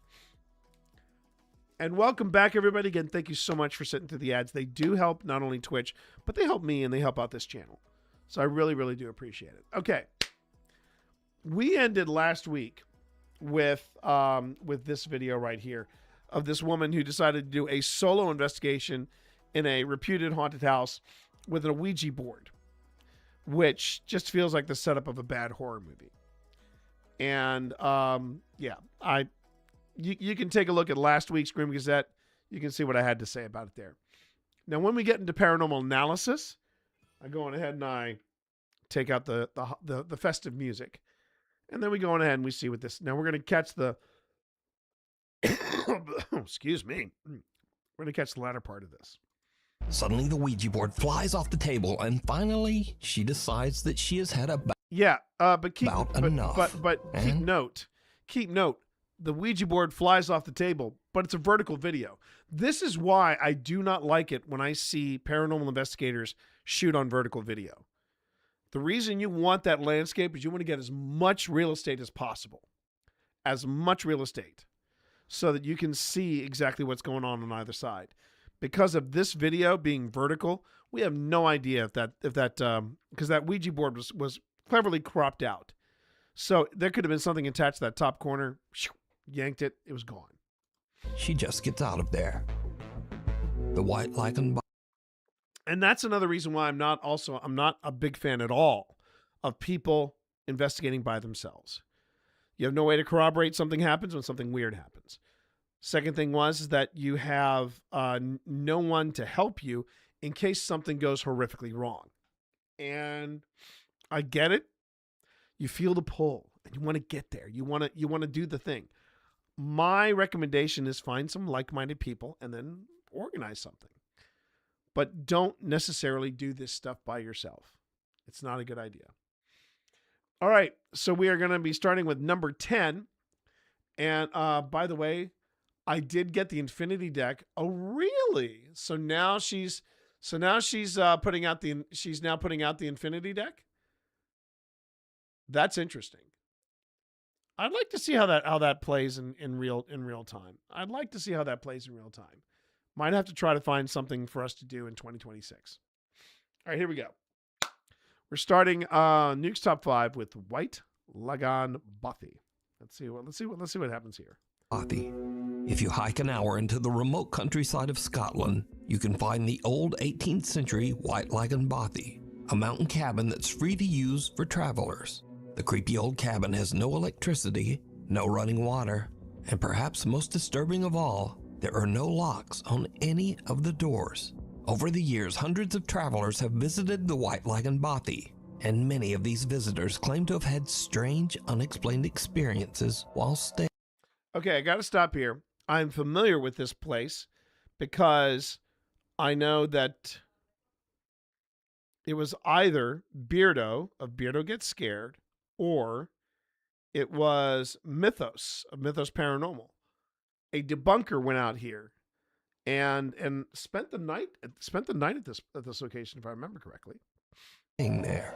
A few outdoor and travel YouTube channels have visited the White Lagan Bothy as well, and most have experienced at least something a little weird while staying there. I'm really quite scared of it staying here, to be honest. I'm sure it'll be fine. I'm sure it really will be fine. Again, let me stress that all of the following videos were recorded by travel and outdoor channels. None of these people are ghost hunters, and in fact, every one of these YouTubers say they don't even believe in ghosts at all. I heard something move outside. But they also can't explain what they experienced at the White Lagan Bothy. Today, I'm going to be staying in a bothy in Scotland for the first ever time. First up, seasoned solo traveler Ruth Asling spent a night in the old Scottish cabin, and she found it a bit unnerving. So, I don't know why I'm feeling a little bit anxious, because I've stayed in a camper van so many times in different countries. I feel like here is just so remote, and to get away, you have to hike over 1 hour, to get. So already my thoughts are, because I've seen this property covered before by debunk. Now I've got to find out. Let me see if I can find out. Let me see. Uncanny from BBC Radio went. Okay, that's okay. I am mildly familiar. I know them by name only. Was it Mythos? Whoa, whoops. Oh crap. No.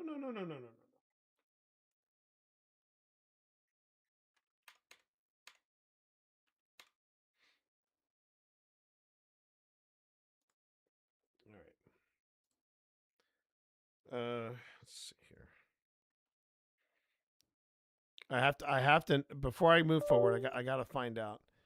Was it Mythos Paranormal or was it Beardo?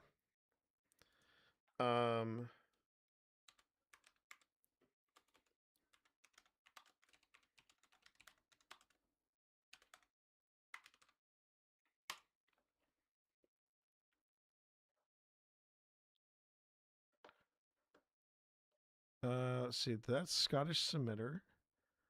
Tiso, the Sheep Sherpas, Cowl Explorer, Overnight in Haunted Scottish Bothy. Yeah, this place has been has done the rounds. So let me just see who's watched or who's done this. There's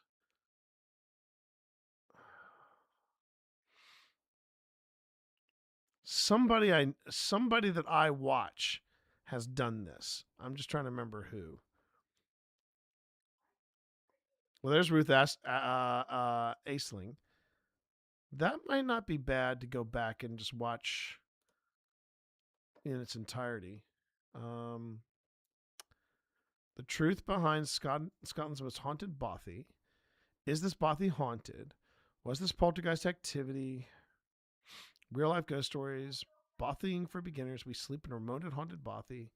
Trapped by storm in a haunted bothy. Deep inside Scotland's dark sky forest. Yeah. Everybody's talking about the haunted bothy.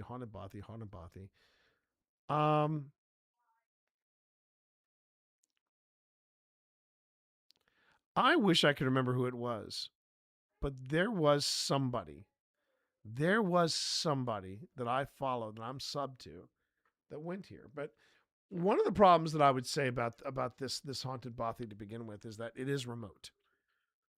It is remote. There's nothing out there. Now, if she happens to catch voices, that might be intriguing. But yeah, you're remote. You are out there. So let's see what happens while she's out there. Because I've stayed in camper van so many times in different countries. I feel like here is just so remote, and to get away, you have to hike over 1 hour, like to get back to the camper van. So maybe that's why. And also there's no locks. So on my camper van, I always lock the doors. Maybe that's also why. I don't know. Oh God. I'm hearing some strange noises.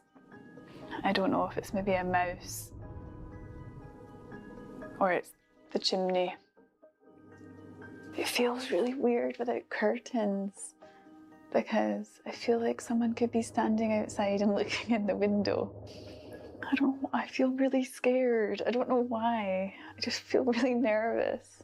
Ruth stays. Well, I mean, you're feeling vulnerable because, yeah, if overnight, if overnighters are coming in, but here's the problem. I've seen where this bothy is. It is freaking remote. It is, there's nothing for miles. So if someone did roll up, you'd hear them. The full night at the cabin, but she doesn't exactly get a restful sleep. Last night I was a bit scared. There were some strange noises and I had some earplugs with me, so I put them in to block out the strange noises. God, I'm still hearing weird noises. Throughout the night, while completely alone, Ruth keeps hearing bizarre noises that creep her out. And oddly, she decides to just ignore the strange sounds and put in earplugs, which kinda seems like a bad idea when you're staying all alone in a cabin in the middle of nowhere and there are no locks on the doors. But to each their own. Bye-bye, Bothy. Next up, a camper that goes by the name Happy Hippie, who says that he does not believe in ghosts or the paranormal, has a similar creepy experience. I've set up my bed for the night. Gonna get the fire on when it gets darker. This will probably be me for most of the night now. I just get the music on, enjoy the... It might have been this guy. And maybe Mythos or maybe Side-Eye Guy was... I'm familiar with this bothy. And I know the place they're talking about. Beautiful fire, then get back outside tomorrow in my hammock. I got one of them water filter straws, and it comes with 2 little bags as well, so you can attach the straw to that. But I've not got to use. Maybe this is the guests. There was no one there. I don't know if that's just the people with me or something. I don't know if that's something they do. But I don't think it would be that family. It was just a dad and his daughter and son.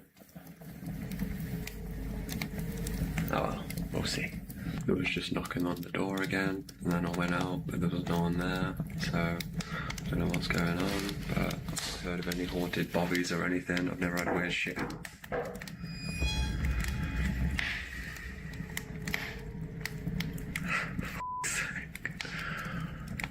I just wanted a nice little bobby night. If you've watched all my videos before, you know I don't do like this.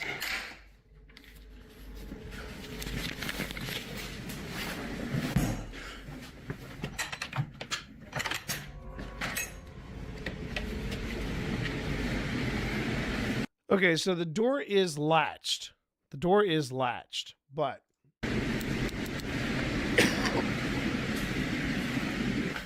This is going to be a fun night.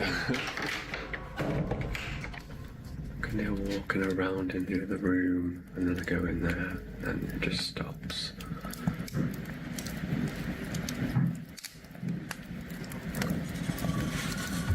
Maybe I just put my music on really loud and forget about it. Yeah, cameraman never dies, right? The happy hippie spends the night in the cabin, but the next day, he still can't explain just what happened. Good morning. Had a bit of an experience last night. Couldn't really explain what was happening next door with the noises, but I'm not really a believer in ghosts myself. It was a bit creepy, but I'm more of an alien guy. But if you are into ghosts and all that paranormal stuff, these are not the videos for you, because this is not what I do. This is not what I'm about. I'm just a happy hippie, hiking, living in nature, loving the world. I never Bless him. I love this guy. Bless him. have anything like this happen to me, so now this next video is by far the creepiest footage ever recorded in the White Lagoon Bothy. We're at a place called White Lagoon Bothy. It was shot by Ben and Martin from the YouTube channels Adventure Outdoors and What's Not to Hike. So we're in the Bothy. There's nobody else here. The two men traveled to the White Lagoon Bothy together, and they experienced something that is truly terrifying. Found the Bothy book. You can put my glasses on now, because mine is a bat. So this is popular, quite a popular Bothy by the looks of it. Someone actually stayed last night. It was nice and tidy when we came in. So plaudits to whoever stayed here last night. Well done. Absolutely spotless. Whoa. Hold on a minute. Whoa. I'm out. I'm out of here. No. It's getting late when a door suddenly slams shut all on its own. That was totally weird. The door just started to move on its own. And then it just pretty much slammed shut. I mean, Marty's out there. I don't really want to come back in. He's in bits. That was just the weirdest thing, wasn't it? Now, the two friends are both skeptics, but they are still a little unnerved by what just happened. But that was terrifying. And I don't even swear. I'm swearing, but I don't. But that was genuinely terrifying. All right. So here's my 2 cents. All right, so there's the door, and then there's the door that leads outside. Unless that door has an airtight, and I'm going to stress that, airtight seal, and from some of the footage that I've seen of the Scottish foothills and all that stuff, it gets real windy. I mean, we're in the foothills of the Shenandoah Valley, and the wind was whipping hard today. The wind can whip hard enough that if that latch door that goes to the outside, if it gets enough wind, if enough wind seeps through the cracks, it can create a vacuum inside that hallway and just pull that door shut. That is my quick stand back kind of observation of this. But obviously these guys are rattled, and you know these guys being hikers, they're seeing a lot of stuff here, so that's interesting. This this particular Bothy, and to kind of put it in terms for the Yanks in the audience, a Bothy, they are going to be like they're going to be like the rustic hunting cabins, not even hunting cabins, the hiker cabins that you see across New Zealand and across the United States. They are shelters that are built for people that are hiking, you know, obviously hiking across long distances. And if the weather turns bad, they know that they can go in there and they'll find canned food. They'll find some sort of basic, heat source or something like that. It's maintained not only by park rangers and by the Forest Service, but it's also maintained by hikers as well. And the idea is that you leave the property better than how you found it. You can see those types of hunter cabins and hiker cabins. You see that in the opening of Hunt for the Wilder People. Not in the opening, but when you get into the film and Ricky Baker and Heck are on the run, they stop at a cabin like this. Now, it's not as rustic and it's not as historical, but you see these Bothys all over the place in Scotland. This one in particular, though, has quite the reputation. It does. Shot myself. When it slammed, I just wanted out of here. There's something really, because I say it doesn't feel creepy. It doesn't feel like you're in the presence or anything. As I say, we don't really believe that stuff. There might be, you know, stuff we can't explain, whatever, but we, you know, we just don't believe in the whole ghosty, spooks in the night kind of thing. Just don't.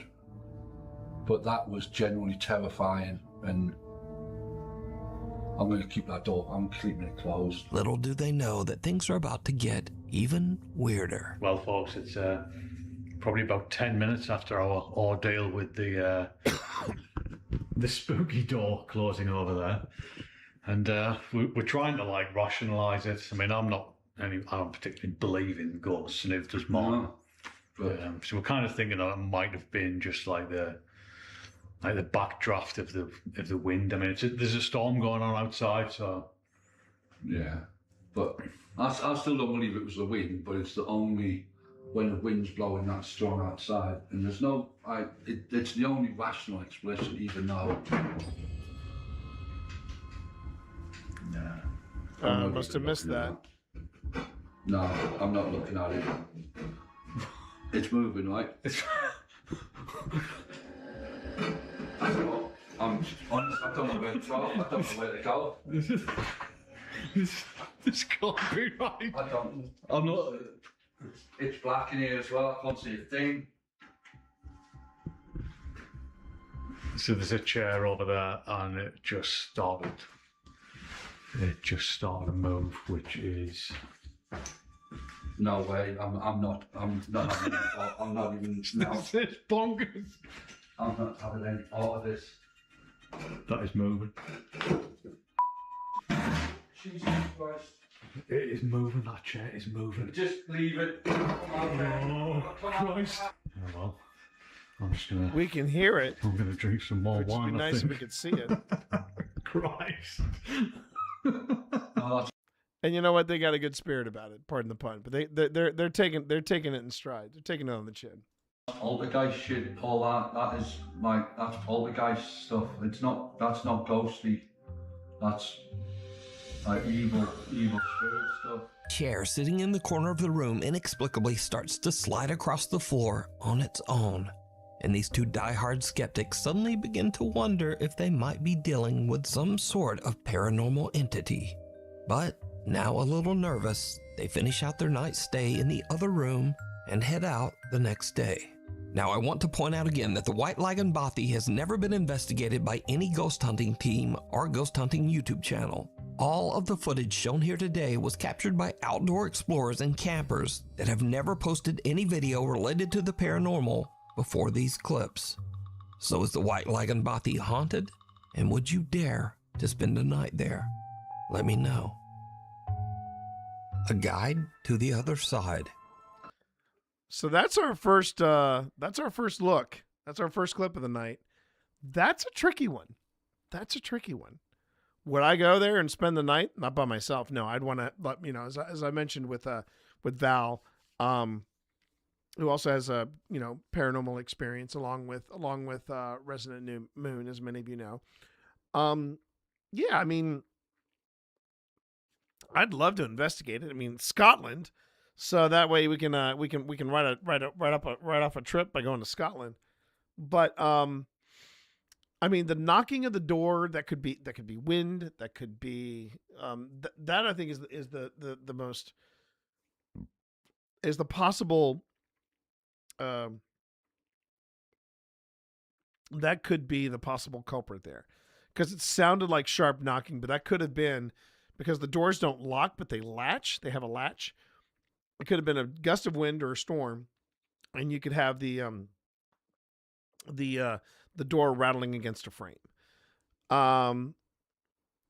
It's an interesting place, and I don't remember who. It's going to be bugging me. I'm going to try by next week to find out who it was that I saw that introduced me to this.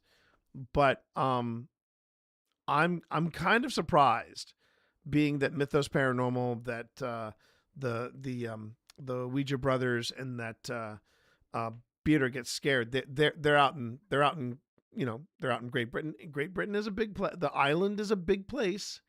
I admit it's a big place, and maybe making the trek to Scotland might be too much, or it might be a bit more expensive. But man, somebody should get out there and just, they should do some shooting there. I think it'd be fascinating. I really would. I don't know if you'd be able to live stream out there because it looks like there's nothing out there, but that's pretty interesting. All right, let's move on. So that was our first one for the night. Oh, look at this. Look at this. Cassie Hobbs, aka Val, starting up another combo. Feel free to contribute to that combo. Thank you so much, Cass. Appreciate it. A young woman named Diana posted a very disturbing video to Instagram. In the video, Diana and her brother are watching as the police arrive at a trailer at the edge of their property. The police are showing up for a wellness check after the sad, lonely man who rents the trailer has not been seen for weeks. It turns out that the man had unfortunately passed away inside the trailer. This is the footage. I'm right there. Wait, they're going up to Tom's place. So wait, you said the light wasn't off? Yeah, exactly. And I knew that something was going on. That's a lot of cops. Holy sh**, the hell?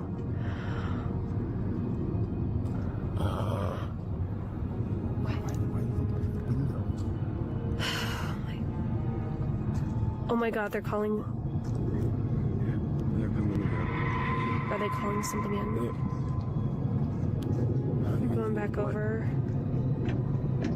What was Tom doing? Is there like an app you can check or something to figure out? Was there a shadow by the car? I want to say there's a shadow by the cop car. It's okay.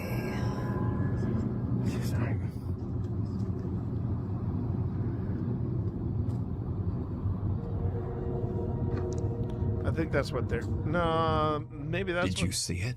Yeah. The small shadow of a child can be seen lurking outside the trailer, seemingly lost and abandoned.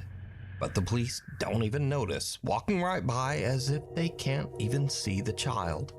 And then suddenly the small child shadow just disappears. Watch again. Yeah. The cops are walking right by it, and yeah. That's a cop. There's no. The figure disappears into thin air right in front of the police, but they don't seem to see anyone. No. Viewers of the video pointed out that there was another odd apparition in this video. Something that looks like the shadowy figure of a man standing in the trailer window. So a few days later, Diana and her father go to check out the trailer. Okay, so first off, there's a lot of strobe action happening there. So in any other shadow, I'd be kind of skeptical about. But the idea that there was a child shadow figure there, that's interesting.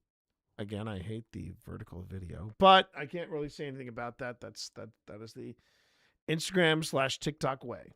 And things get really weird. Oh my goodness.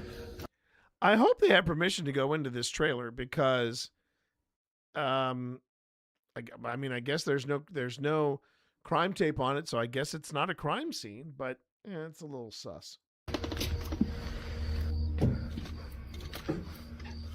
Oh my god. Jeez. Oh my god. Oh my god. What was that?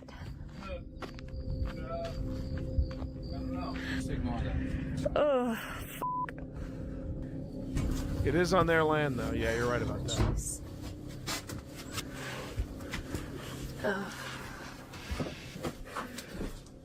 Whoa. Wait a minute. Wait. Did this guy have a kid? What is this? Yeah, this kid died too, like down before, a long time ago. So first, Diana is terrified when a dead crow falls out of one of the cabinets, which seems odd as the man has only been deceased and out of the trailer for a few days. So how did the bird get there?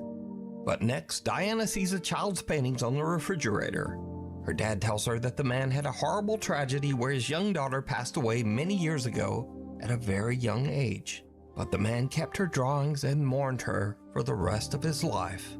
descending into sorrow and alcoholism. So, is this childlike shadow figure the man's daughter coming back to meet him as he passes to the other side? What do you think? Hunter or hunted? Nick and Ted from the YouTube channel The Hunting Public are out bow hunting on public lands in the remote wilderness of Missouri. Okay. So that's intriguing. I would say that's an intriguing one because you do see the shadows of the police officers being cast.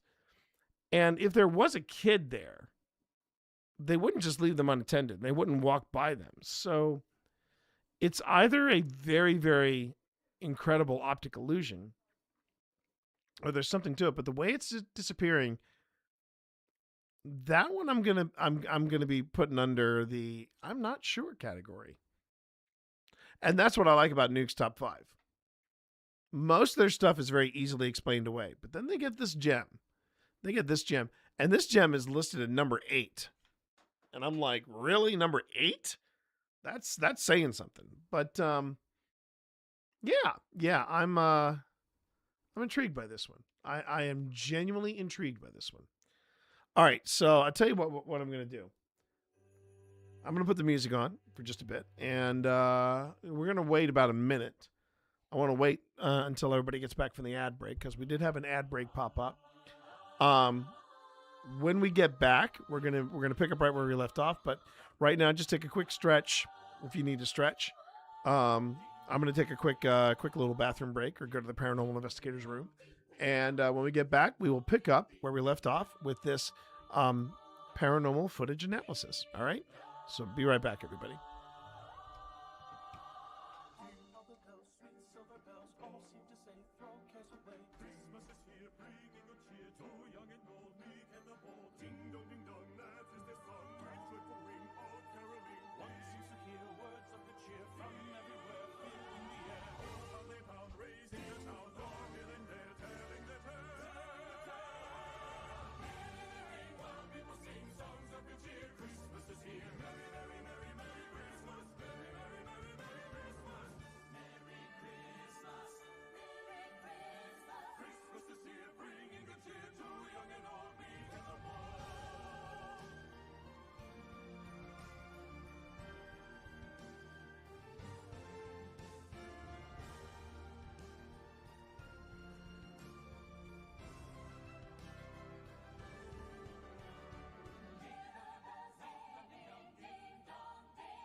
And we are back.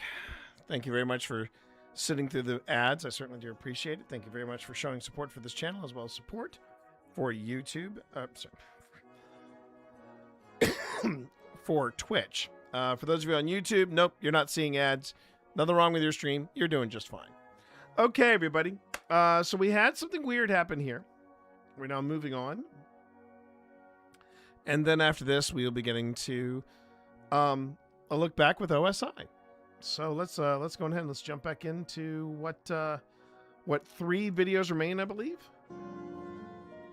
Hunter or hunted. Yeah, 3 Nick videos. and Ted from the YouTube channel The Hunting Public are out bow hunting on public lands in the remote wilderness of Missouri. Suddenly they hear something that sends chills down their spines.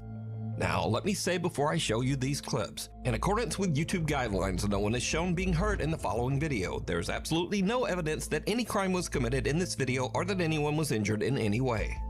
All right, so it looks like we're getting ready to be talking about cryptids.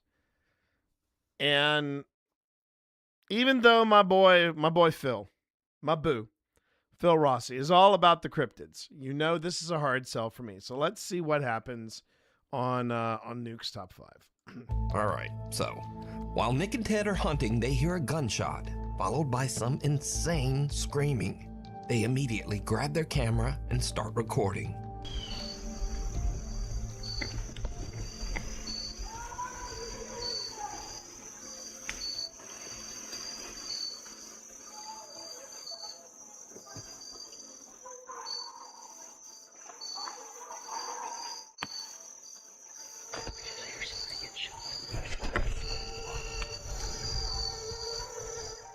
Now, Nick and Ted are in such a remote area of the Missouri woods that they have no cell service to call the authorities.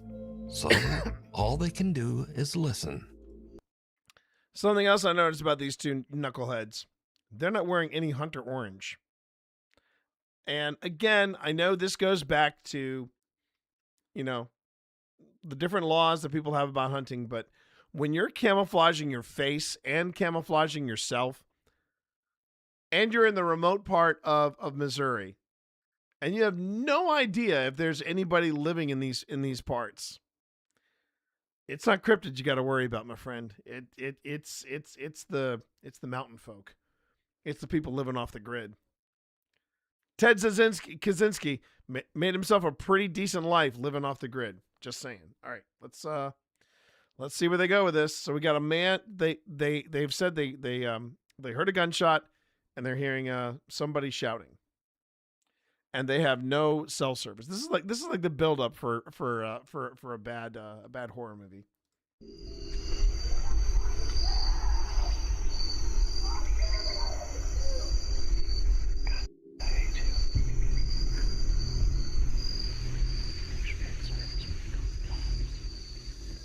I mean, there ain't nothing out here.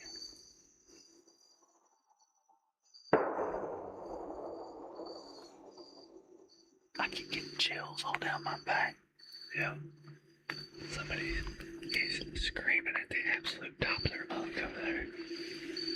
Very not good obscenities to someone else. All right, at this point, you should be getting in touch with somebody.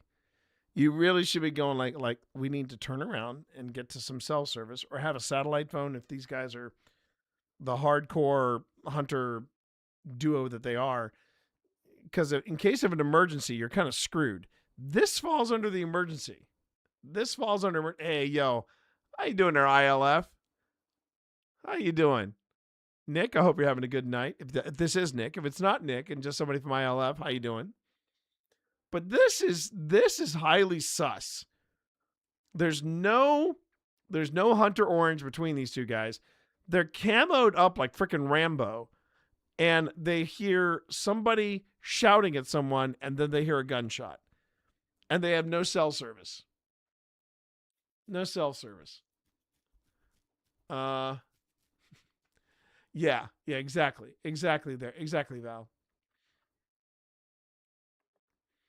Oh, great. Dave the Diver?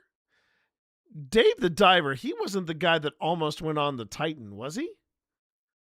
I remember there was a YouTuber that literally was supposed to go on the dive on the Titan, And then they had to scrub the dive for whatever reason. And he had to leave the next day. So they were like, well, you can come back and do it later.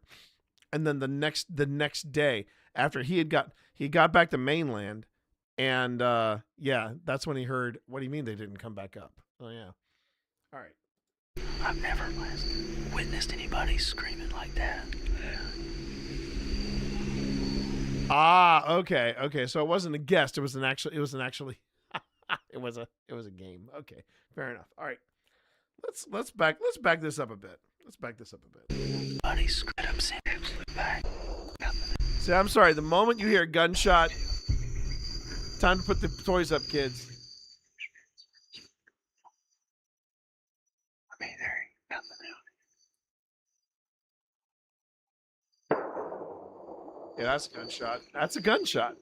I keep getting chills all down my back. Yeah. Somebody is screaming at the absolute top of their lungs over there. Very not good obscenities to someone else. I've never witnessed anybody screaming like that.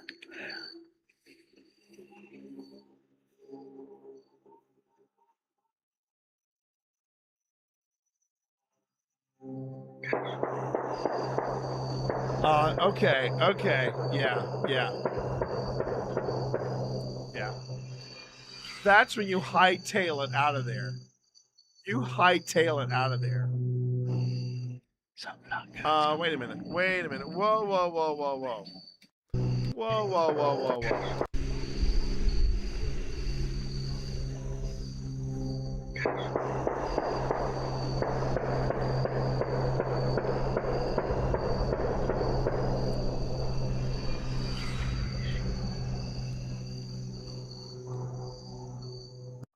There's an edit there. There's an edit here. I'm calling BS because there's an edit here. Watch the camera. You're gonna see the foliage. You're gonna hear the gunshots. You're gonna see the foliage for a while, and then everything just kind of jumps.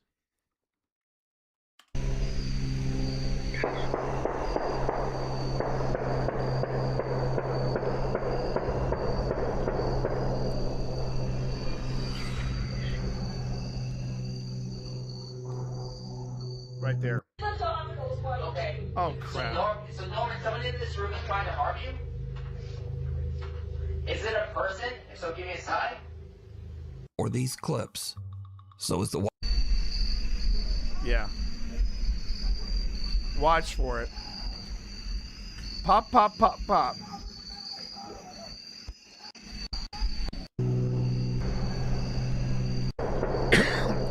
Right? Then watch the video.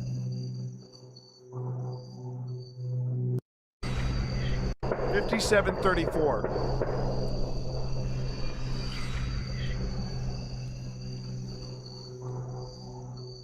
Right there. Something not good's going on. Blair Witch did it better. Thank you. Blair Witch did it better. And also, I mean, you know, at that point, these guys, for hearing that many gunshots, that's when you go, right, we're getting some cell service. Something's going on down here.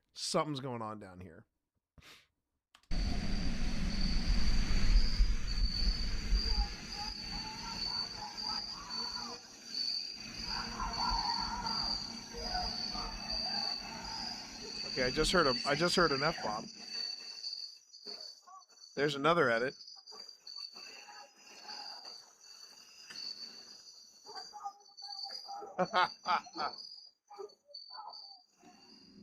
Again, Nick tries to call someone to report the incident, but they still can't find a spot in the woods with cell service. We ain't got any service in here, so can't call the police and tell them to go over there and see what the heck's going on. But we're going to stand here for our YouTube channel, and we're going to keep filming because that's the smart thing to do. Sound like something off a dang horror movie over there. I mean, it's just like a guy that's absolutely losing his mind over there. At this point, Nick and Ted are totally freaked out. But they're staying put. For some reason, these wackadoodles are staying put.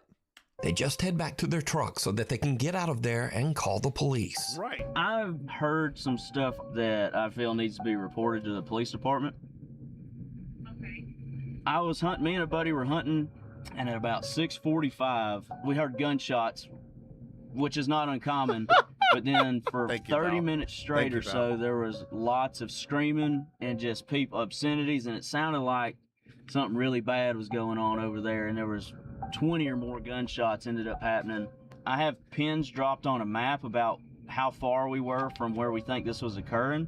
We didn't know what to do, and we had no service, so we're trying to report and see if anything had been reported about there. Days later, Nick and Ted provide an update on what happened after their terrifying encounter in the woods. So after that hunt, you can see we alerted proper authorities, and the days following that event, I had some contact with the state game warden, and they told me that they found nothing on this situation, and they went in there, and there was nothing to be found. Even though Nick and Ted reported the disturbing incident and even provided GPS coordinates to local authorities, nothing was found at the site. There's absolutely no evidence that any kind of horrible event ever took place there.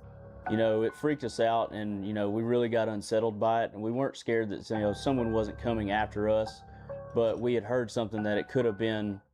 You know, your mind goes to think about what could that be, and, you know, I immediately go to worst case scenario. So did Nick and Ted just hear someone having a random temper tantrum or a breakdown?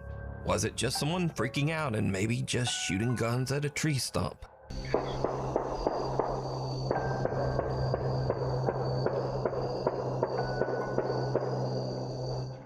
Or was it something much more disturbing? You decide.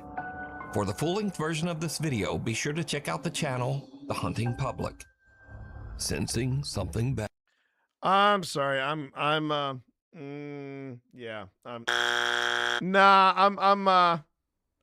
know they're not rocket surgeons, but the fact that they stood there for as long as they did, you know, I mean, they could have been walking back and heard the second round of gunfire. They would have been like, yeah, this is bad.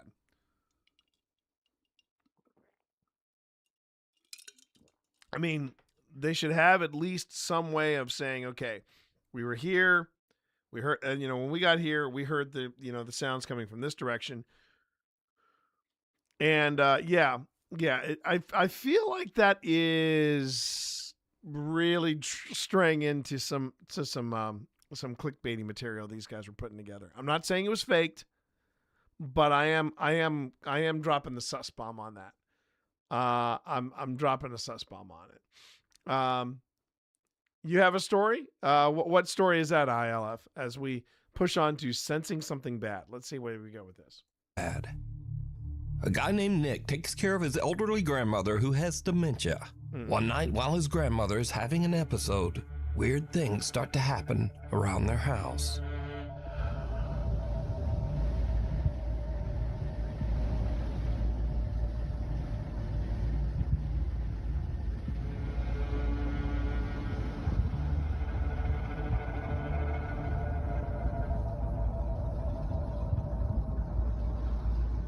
Okay, first thing I'm gonna throw down about this. One, this is if this is legit. If this is a legit video, this is highly insensitive. I mean, yeah. My you know, I had an uncle who had dementia. I have friends whose relatives had dementia. And it's you don't shoot videos like this. You just don't. If you are at your grandmother's and you see your grandmother just standing there, you go and you help them out. Whether it's getting them to bed, getting them to the bathroom, whatever you don't film it. You don't do that. And this feels. I'm ranking this right up there with videos that feature kids as being the catalyst for whatever supernatural thing is going on. So already my alarm bells are going off, and it's this type of video that I have a low tolerance for. Let me see what we got here. Yeah, shoot off a flare. I'm assuming if you don't have cell signal, that's your next thing. Shoot a signal flare. You got booked to play a house party in Southern Virginia. Couldn't find the house. Pulled over, checked with the other guys in the other truck, and someone shot at you all for trespassing. Drove home, got pulled over at 1:10. I told the cop what happened. His response was, yeah, they'll do that to you down there. Slow down and get home safe. Nice. Great. Thank you. Next. Yikes. Okay, here we go. Now this better not be one of those things like from Hereditary or something, one of those horror movies where she's staring off on one direction and then he swings the camera back and she's suddenly in the room.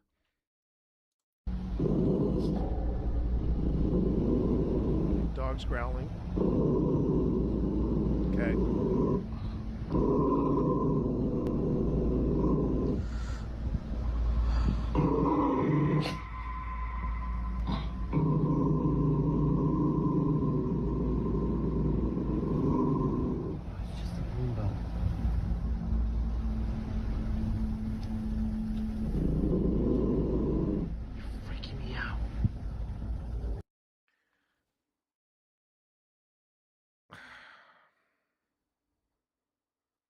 You know, when I started doing this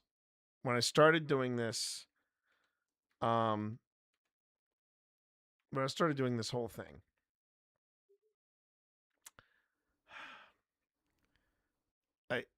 I wanted to keep it above board. I did not want to get super nasty or critical or whatever. Get the salt.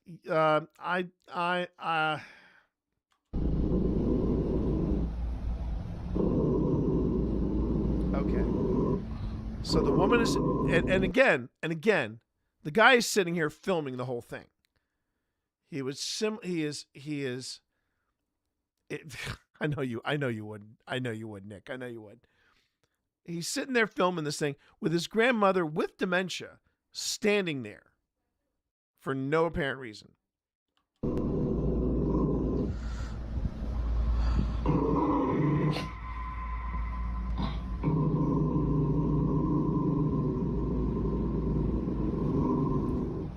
It does. It looks like a Roomba.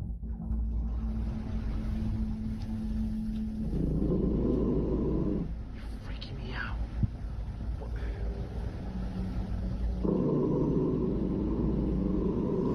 It's really pissing me off that this guy is keeping an eye on his grandmother and filming all of this. It's really starting to piss me off.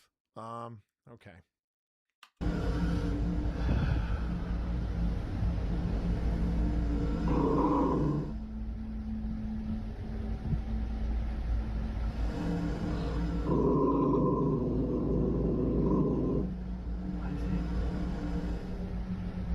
Yeah, he needs to be tending to the grandmother because the grandmother, he's focusing on this Roomba or Roomba knockoff, whatever it is. The grandmother is sitting there and standing there and she's wringing her hands together.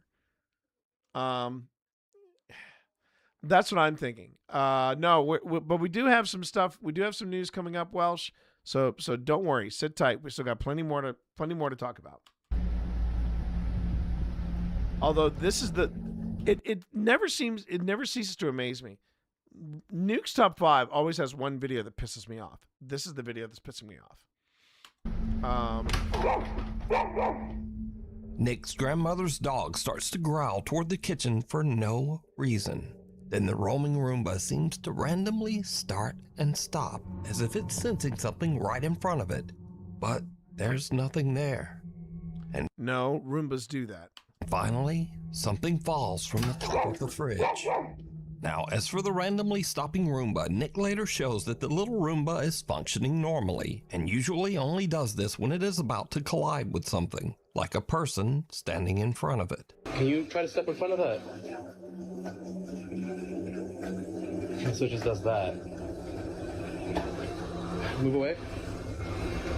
So, that comment says that the Roomba doesn't do that unless someone's in front of it. And so in the video, we also see something fall. Well, Nick also explains this, and it's a little creepy. One of my grandma's little angels fell off the fridge last night. My grandma loves to collect little figurines. see how far back they are. Genuinely. I mean, the significance of an angel falling. That would have shattered. That would have shattered. And not legitimately anything else she has. Nick says that now both of his grandmother's dogs have become absolutely petrified of the kitchen. He says that both dogs sit and stare at the kitchen every night and often just refuse to enter that room. I was watching my show, and... Dude, just come out and say it. You're watching Star Wars Clone Wars or Star Wars Rebels, okay, dude? Just own it. Just own it. The other thing I'm noticing too, if someone with dementia, the way I understand it anyway, is you don't want to have that much clutter around your kitchen or around any kind of room if you have someone with dementia. That's your grandfather telling your grandmother, take care of your grandmother, stop filming. Yeah, probably.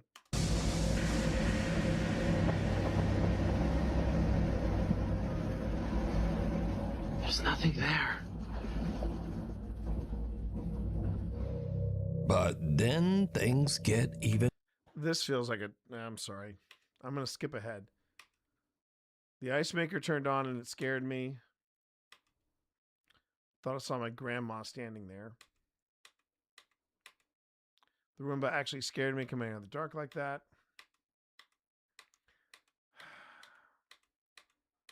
Yeah, this has lost a lot of credibility with me. I feel like this is I feel very much like this whole thing is a TikTok clickbait thing. Mm-hmm. Yeah, okay.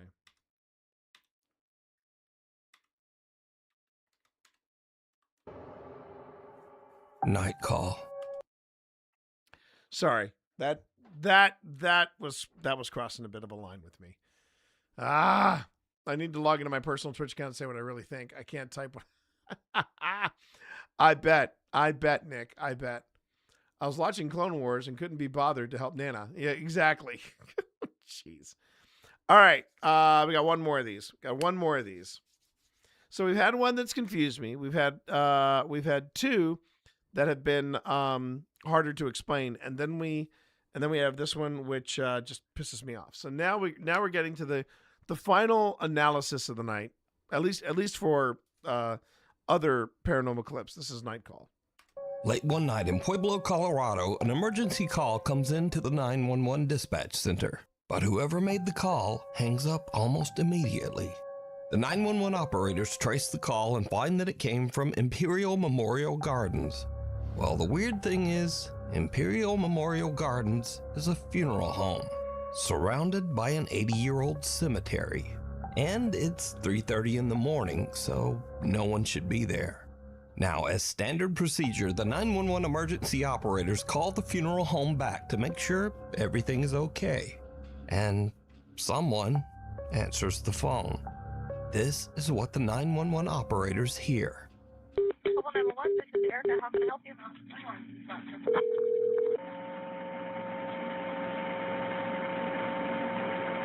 Hello? Hello?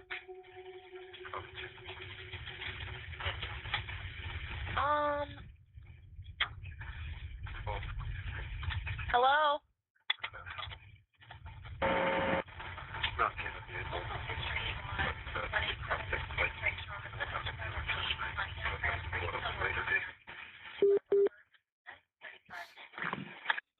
There's a lot of static and a quiet male voice seems to say something a few times, but then the call just goes silent. Again, as part of standard procedure, the emergency operators send the police to check out the old funeral home. But when the officers arrive, they find the funeral home locked up and all the lights are off. No one's there. Now, I tried to clean up the call audio as much as possible, but there's just not much there. Hello? Hello? That's a pretty big jump. So, just who made this call? And what do you think they might be saying? A short stay. A guy named Brendan has a YouTube channel where he can't... All right. So, yeah, that's a stretch. And two, it is also not... I mean, I think I think it's something of a wives' tale at this point. I've heard a lot of stories about, oh yeah, the call came from the mortuary at or the funeral home at 3 a.m. Ooh. Yeah. I don't know. I'm not giving this one much credence. I'm not giving this one much credence at all. So we're just gonna put that in there as a neat little urban legend, but it just seems like that it's I'm not buying into it. Sorry. I'm calling shenanigans on that one. Okay. Well, that's going to wrap up our paranormal analysis, at least from Nuke's top 5. That's going to wrap up for that. But this is the part where we usually go into our deep dive discussion, and we've just restarted. We've just restarted the Grim Gazette after a brief hiatus, and that's how it's going to go moving forward with a lot of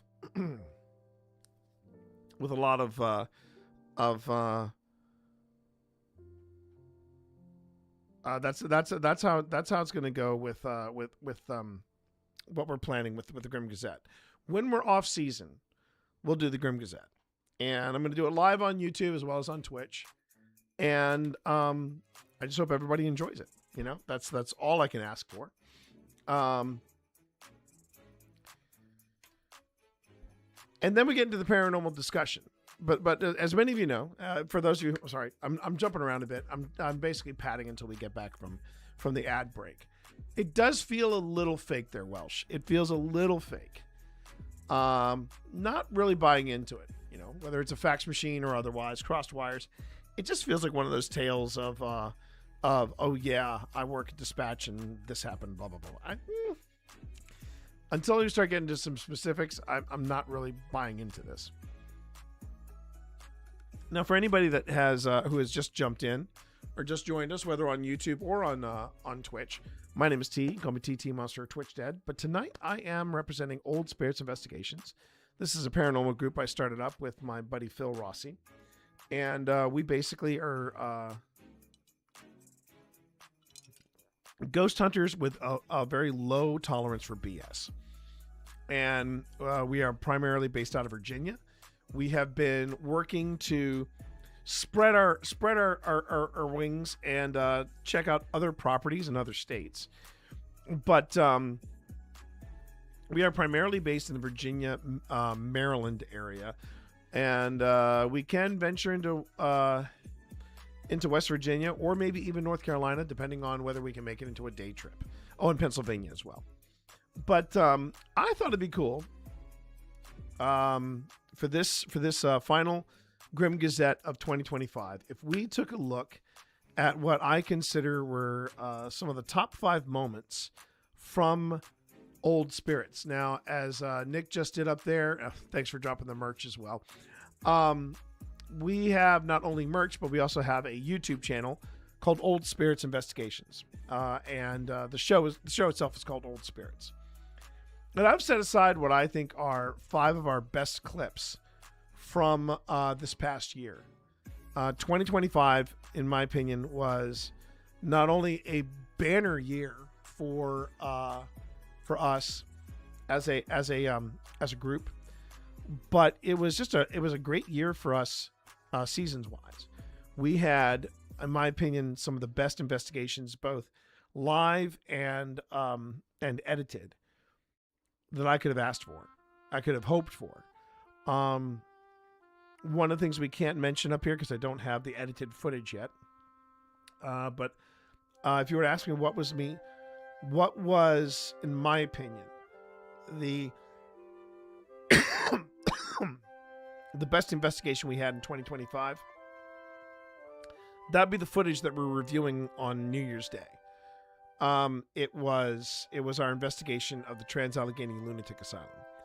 We ran a 7+ hour stream live from Trans-Allegheny, and we didn't miss a beat. And I felt like it was well organized. I felt like it was us at our best, investigation-wise.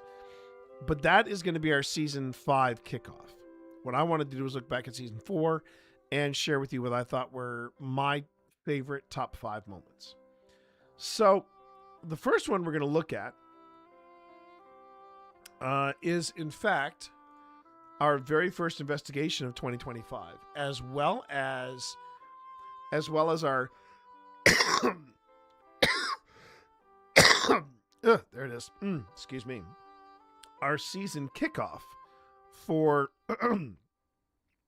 Old Spirits, which was the investigation of the USS North Carolina in Wilmington, North Carolina.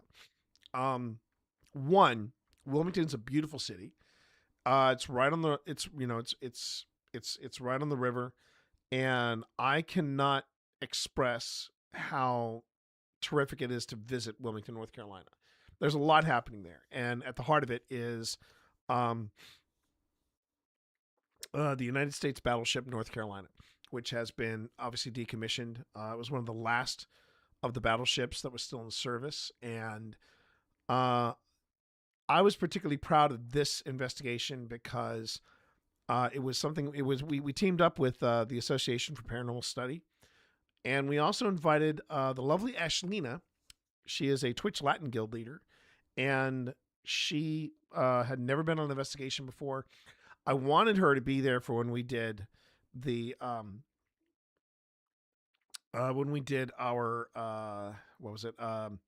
our Satanic Panic experiment, which was I took some people through a paranormal investigation, and then we played D&D in a haunted house to see if there was activity kicked up while we were there.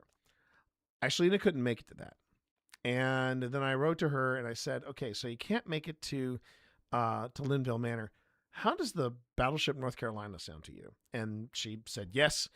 We showed up. We rendezvoused in Wilmington, and we just had a great time. But this particular moment stands out. This was a particularly long Estes for me. I'm in the torpedo room, and this was where the torpedo struck and damaged the North Carolina. 5 sailors were killed. There were 4 that were in the compartment where it got hit, and they had to seal the compartment to save the rest of the ship. A 5th crewman was knocked off the deck at the point of impact. So I'm doing a spirit writing session, and that's where I'm blindfolded. I'm listening to only static, and I'm just writing down what words and phrases are coming to mind. And I was particularly proud of this moment particularly proud of this entire session, but I think it was this moment that kind of stood out for me. So here we go. It's kind of what drove you into your field. Well, I was sitting behind a desk doing business stuff for a long time and didn't make it. Time out. A long time. You're like 25. So appreciate that. 34. You're like 25. How you feeling? Wait a minute. Yeah. Mm-hmm. I already cried, so. Yeah. Oh, shit. Yeah. I'm sorry. I got teared up too. It was, okay, so I gotta tell, full transparency, I could just hear you out of my range read off what I was saying. So at least I knew my handwriting wasn't ineligible. You talked at one point, right? Yes. Okay. I heard, all I could hear from the two of you were wah, wah, wah, wah. It was like Charlie Brown's teacher. Wah, wah, wah, Right. wah. Wah, wah, wah. Yeah, and then. But you couldn't make out what we were saying? No. Okay. Couldn't make up a single thing.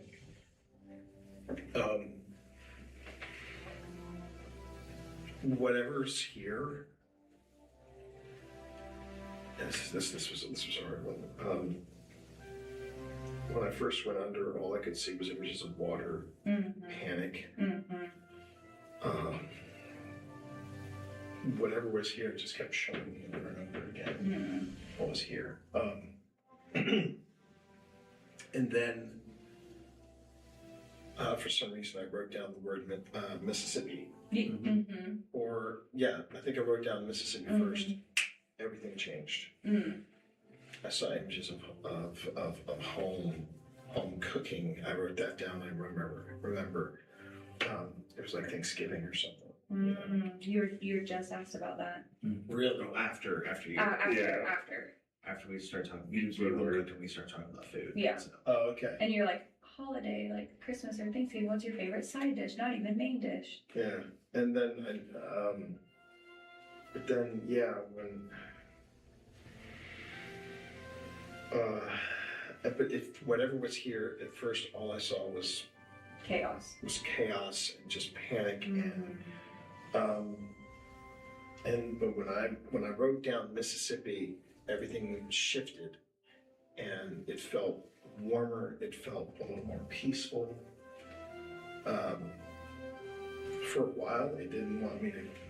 It just didn't want me to leave. I want to leave that there. Yeah, that was this. For me, this was a. I'm getting a little emotional just watching this. It was. This is the most visceral reaction I think I've ever had coming out of a Estes or, in this case, a spirit writing session. I've had things happen to me, as many of you know.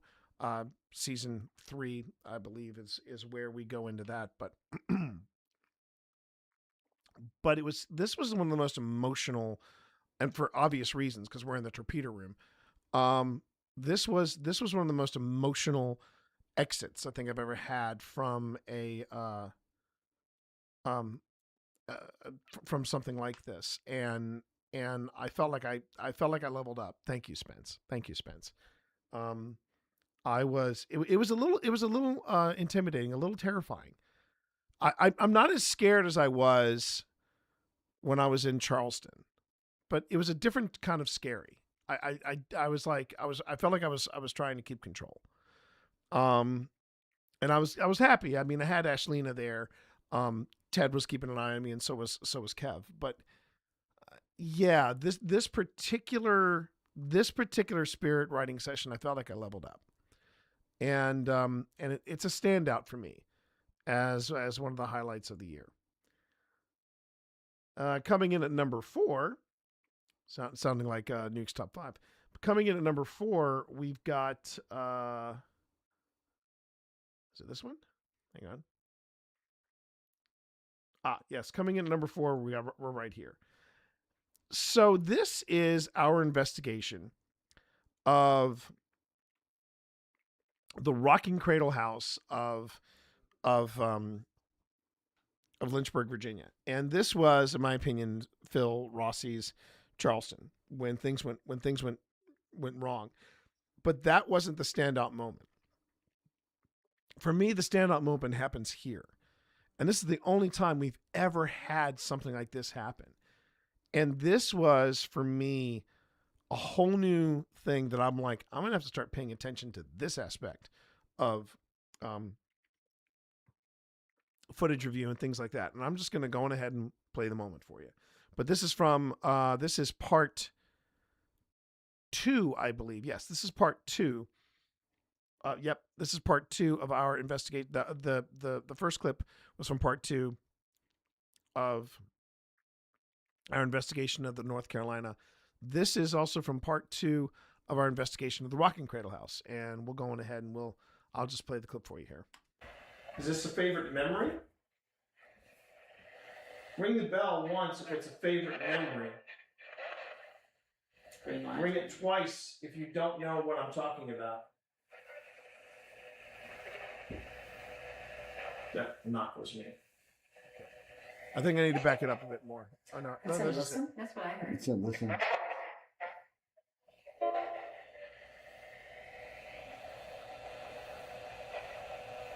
We are listening very intently. They said listen again.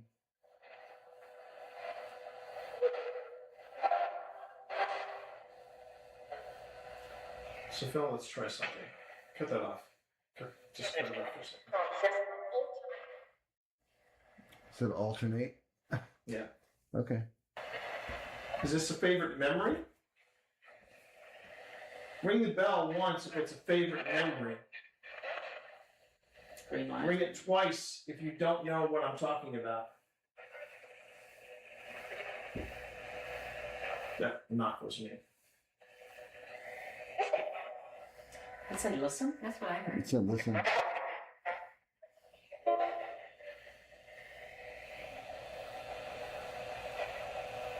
We are listening very intently. It said listen again.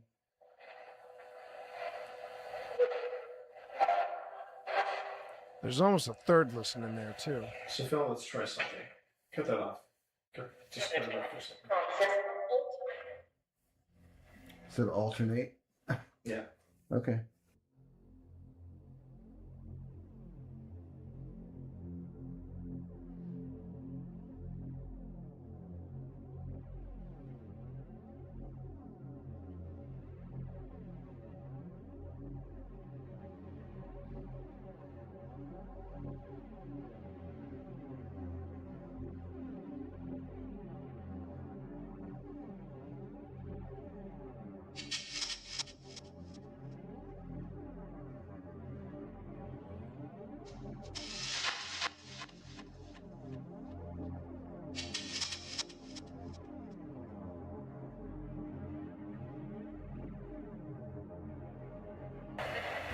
Is this a favorite memory?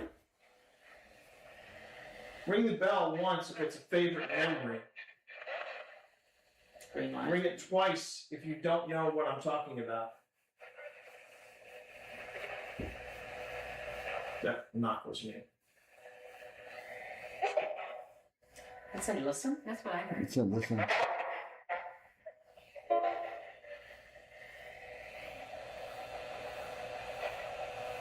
We are listening very intently. It said listen again.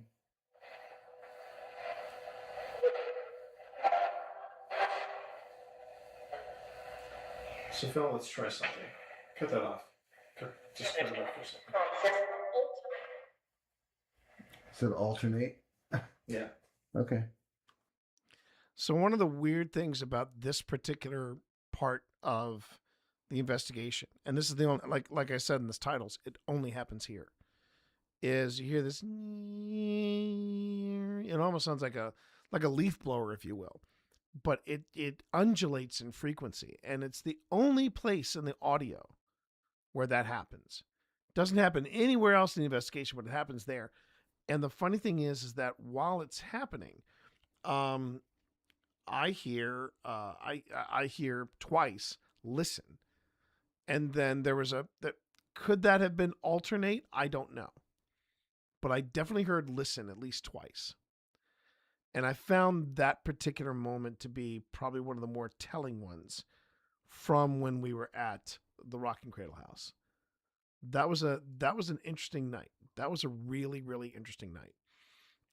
For obvious reasons, including the fact that something happened to Phil and we booked it out of there. Now, I know that I had promised everybody a follow-up investigation, and it's kind of sitting on my computer in its raw format, but the reason why I obviously didn't get to it was because I've been under the weather for the past 3 weeks. So that was 3 weeks that I had set aside for editing, and instead it was me in bed trying to get better. So I'm going to try to return to the Rock and Cradle House before we premiere season 5. But I'm also prepared to do this series, this night that we had at the Rock and Cradle House justice, and have it where we don't just throw it into the feed without any kind of announcement. I want to make sure that you all know this is coming. Now this one is from part 2 of when we were at Clifton Forge, Virginia. And this is when we were at the Train Museum. And what I find fascinating about this particular clip is how we were absolutely out of our element. and I think this comes in at number 3 for my incredible moments from 2025 was when we did this. First off, it was a great investigation. Resonant Moon, Nick Spencer, they had arranged this whole thing. They got us into the Masonic Theater, and then they got us into the Railway Museum, and we just had an absolute ball during the day and at night. And Jada, this was the first time. No, sorry, I'm sorry, I take that back. This is the second time we'd worked with Jada, but this was the first time I think we'd actually seen Jada do what Jada does. Jada is a spirit worker. They're, I believe I'm pronouncing this right, a duodella, which, as Jada explained it to me, is kind of like an escort for the dead. And Jada is just she's a spirit worker that I hold in the highest regards. That's right. And Val was there as well. And it was probably one of the biggest team outings that we had, because we had Spence, we had Jada. There were the 4 of us. I'm sorry, there were the 3 of us, Phil, Pip, and myself, and then there was John. We had a big outing. We had a big outing. This was where you see us not really out of our not really knowing what's going to happen next. And Jada basically had I guess Jada had never done an SD session until this time. And when Jada threw themselves into it, yeah. Okay, go for it. Brian? Let me back it up a bit. Questioning? Paper mill in the next town over in Covington. Testing. 1, 2, 3. This thing's on. Did you want to Crying. Do you want to take over the questioning? I can, yeah. Okay, go for it. Brian? What's got you sad? Running. You're safe here. Take Not safe. Yeah, no, you're okay with us. You're okay with us. We got people that can help you if you need help. It's that response when she said you're safe, and then immediately Jada says not safe. That was the flux on. That was Chuck. Chuck just went. Chuck just went off. Where's my bear? Where's your bear? You know, they might have it in Lost and Found. Please go. Do we want to tap her? Where's my bear? Your bear's in the Lost and Found. She's still in it. But we can't get it until the morning. Is that okay? Your bear is safe. And you are safe. And you are safe. I don't know, it's dark. Okay. It's okay, it's nighttime. Do you need to go and take a nap? Is it bedtime? They're yelling. I know, there's a lot of people here. Leave. Okay, Nix, I need you to talk her down. Okay. Tap her out because we All have right, 2 sweetie. please go. 2 please go. So we're gonna... I just got go away. Oh, sorry. You're good. It's time for bed, okay? Are you ready for bed? I'm right here. Can you bring your hands down to touch mine?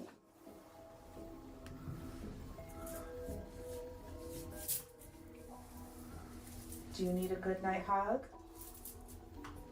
Bedtime. Bedtime. That's right. That's right. It's bedtime. Pathetic. Where's Benny? Yeah, that's not bad. Benny is waiting for you, okay? You ready for bed? Where's Benny? Brushing his teeth. You ready? Yeah. Okay. Good night. Good night. Sleep tight. And dream sweet dreams, okay? Sweet dreams. You're lying. I'm not lying. That gave me a chill. That gave me a chill at the It's moment. time I don't for some understand. dreams. I know. But everybody needs to sleep for now. Okay?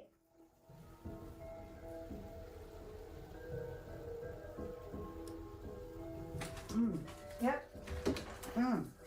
Hi. Hey, hey, welcome back. You good? I'm right here. Take a deep breath. Take a deep breath and grab with me if you need. So now you know why I work with Spence. Now you know one of the reasons why I work with Spence. As well as Jada. And I should also preface that I believe, this was 2024. This, you can see me tense up a little bit because we're getting into some really unknown territory. Really unknown. And I was trying to figure out, how do I manage this? And I think about the earlier clip where you guys saw me coming out of the spirit writing session in the North Carolina. And that leap, that growth, I get, for the lack of a better term, that growth between here and the earlier clip, I'm noticing it. This was one of our more intense SD sessions. First off, Jada was chomping at the bit to try it. I did not expect that the SD session was actually going to amplify her ability to channel, and the fact that Spence was there, able to talk her down, and it was a real night of teamwork. John was going through some of his own stuff as well, not in this session, but in a different session, and it was a really nice. The whole weekend was just a fantastic. Well, actually, that night, I should say, not just the weekend, but this particular investigation was what I call a shotgun 2.5 hour investigation at the Railway Museum, after we had spent something like 3.5 hours in the Masonic Theater. So we had a very busy day. We had 2 back-to-back investigations, and I just, this is an outstanding moment for me because that's where I see the team. I see Spence, I see Jada. This was a good set of investigations for us, and that was definitely a standout for 2025 for season 4, and I'm insanely proud of it. That again is part 2 of the Railway Museum. Coming in at number 2 is another quickie. It's another quickie, and this was when we were wrapping up our investigation at Ghost Stop. Now, I am very high energy. Yes, extremely high energy. Coming in at number 2 is Ghost Stop. Now, you can't get more meta than investigating Ghost Stop. And I think I'm even going to back it up a little more so you can see what happened. There are a couple reasons. There are a couple reasons I am proud of this clip in this moment. First off, one of the reasons I'm so proud of it was it's an investigation of Ghost Stop. And I just saw that we have attention, all personnel. Ads in 50 seconds. Ads in 50 seconds. That is all. So for anybody that's leaving us over on Twitch for ads, do not worry. I am not going to go any further until you get back, but I am going to set it up. I'm going to set it up before we call it a night. Of course, Nick. And but I was particularly proud of this investigation because it's Ghost Stop. And the other cool thing about it too is that it's Ghost Stop and also Mythic Hall, which was under construction, Mythic Hall, while it was under construction this past summer. Excuse me. So we had and we were the first team to go in. Now I think they had think they had Khaled, the ghost hunter, the solo ghost hunter on YouTube. I think he came in and did something from the Ghost Stop headquarters, but I can't remember off the top of my head. But we were the first team to do multiple floors, and Sean over at Ghost Stop could not have been more accommodating. We were joined by Connor Odinson, who runs the front desk and makes sure that, people get rung up for stuff and things like that.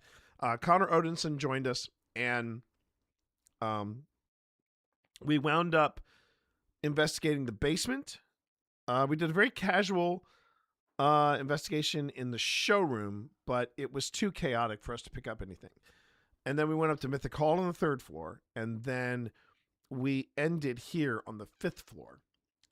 And that's when, once everybody gets back from ads, I'll be able to, once everybody gets back from ads, I'll be able to, to show you this clip. The second thing I liked about this particular investigation, and yes, I can talk about this stuff while we wait for everybody to get back. So where was I? Okay, so it was the Ghost Stop building. And the second thing about this investigation I thought was terrific was we have been working on the film style and the presentation style for OSI, and we try something. We were trying something at this stage. We were trying something a little different, and I think the new style kind of works. It's a little more casual. It's a little more guerrilla style filming, and you'll see what I mean when we get to the clip. But it's just a nice way of kind of breaking up the static nature of just having still cameras, and there's a reason why I've been sort of gravitating towards this, because I like the fact that we don't use handheld cameras all the time, because when you're swinging cameras around, you might miss something. So you have a static camera and another static camera, but then we have a third camera, and the third camera is a floating camera, and we just go on ahead and we just hop around. Yes, you do need to come to Ghost Stop, and when you're ready to throw some dice, Mythic Hall is calling as well. Nothing wrong with that. By the way, welcome back, everybody. So that was the second reason I enjoyed this so much, was that we started to play around with the filming style of the individual episodes. But if you've seen the opening reel for this channel, you'll recognize this clip. But let's go on ahead and let's hit play, and I'll show you how we're mixing it up in this particular investigation. Here in the summertime, I was going to say again, that could very well be a sailor. Yeah. Could very well be a sailor. So that's Connor Odinson in the foreground. What's that up there? Just because you're wrapping up, do not do yourself a disservice and turn off all your equipment. You want to make sure you leave something recording, whether it's audio, whether it is video and audio is better, because if you don't have something running, you're going to miss what we caught right after we said we're wrapping up for the night. What's up? What's that? Oh, is that one of the lights? Okay. Well, that was crazy. That was crazy. That's a good way to end the night, though. Yeah. Great way to end the night. Wild. Okay, we need to coordinate now. Yeah, what was that sound? What? I thought that was you rolling something. No. I thought that was you rolling something. Great way to end the night. Wild. Okay, we need to coordinate now. Yeah, what was that sound? What? I thought that was you rolling something. No. I thought that was you rolling something. Great way to end the night. Wild. Okay, we need to coordinate now. Yeah, what was that sound? What? I thought that was you rolling something. No. I thought that was you rolling something. Great way to end the night. Wild. Okay, we need to coordinate now. Yeah, what was that sound? What? I thought that was you rolling something. No. I thought that was you rolling something. First I thought it was outside, but then it sounded like it was coming. That sounded like What was that? air. What was that? So it is the end of the night. We are wrapping up. And we hear that rolling cart sound. Now, someone did ask me, are you sure that wasn't a plane flying overhead? Well, if that was a plane flying overhead, it was going both slow and fast, because a slow-moving plane flying over this corner of the city of Lynchburg, yeah, it would have been low and would have been flying very slow, but very fast, because the sound automatically cuts off. Second, we all heard it. Third, we caught it on stream. And that was the magic moment, with the fact that we all caught it on stream and we heard it there. There's a lot to like about this, and this is why I'm putting this particular clip at number 2, because it was one of those reasons why we stream our paranormal investigations. You know, it's and it also really encapsulates that the analogy that I say of, like, it's hours and hours of nothing happening, and then 5 minutes of, wait, what was that? What was that? What was that? We all heard it. And the funny thing is when I heard it, I thought, oh, Phil must have gotten a hold of a cart somewhere. And then I looked down and I see Phil down on the ground by my feet. So yeah, there was a lot happening in this clip. And the Ghost Stop building, I remember when I went to Sean and I showed him this clip, he was like, yeah, that kind of stuff happens all the time. And I'm like, would have been great if you had told me. And that's part 2. That's the conclusion of our investigation of Ghost Stop. Again, all of these episodes, they're all available at our YouTube channel. And if you haven't been to our YouTube channel, except for those of you who are currently watching us from our YouTube channel, which, by the way, thank you very much for doing so. For those of you on Twitch, this is where you can pick up. This is where you can pick it up. You know what? I think it's better that you didn't know. What do you mean? We think it's better that we didn't know. That we didn't know what was making that sound? Because we all tried to debunk it at that moment. But the thing that's interesting about this particular building, Spence, and what makes it so fascinating that was the sound we heard, was that this building, the Strother Drug Building, as it's called, the Strother Drug Building, was a pharmacy on the main floor, but all the other floors were basically storage, and they had an elevator, so they would be rolling stuff. It wouldn't be out of line to basically put stuff in a cart, roll it down to the elevator, and then send it up or down. Now, we didn't hear the elevator go off, but we did hear. Didn't know to expect the sound. It meant that it was not expect. Oh yeah. But it's that kind of magic, though, that when you catch it in the stream, it ranks right up there with one of my favorite moments that we've ever done with Old Spirits, and that was when we were in Gettysburg, and we caught the that sigh and then the very harsh whisper of "I hate him," and that was just an amazing experience. That whole building caught us off guard, and what's nice is that.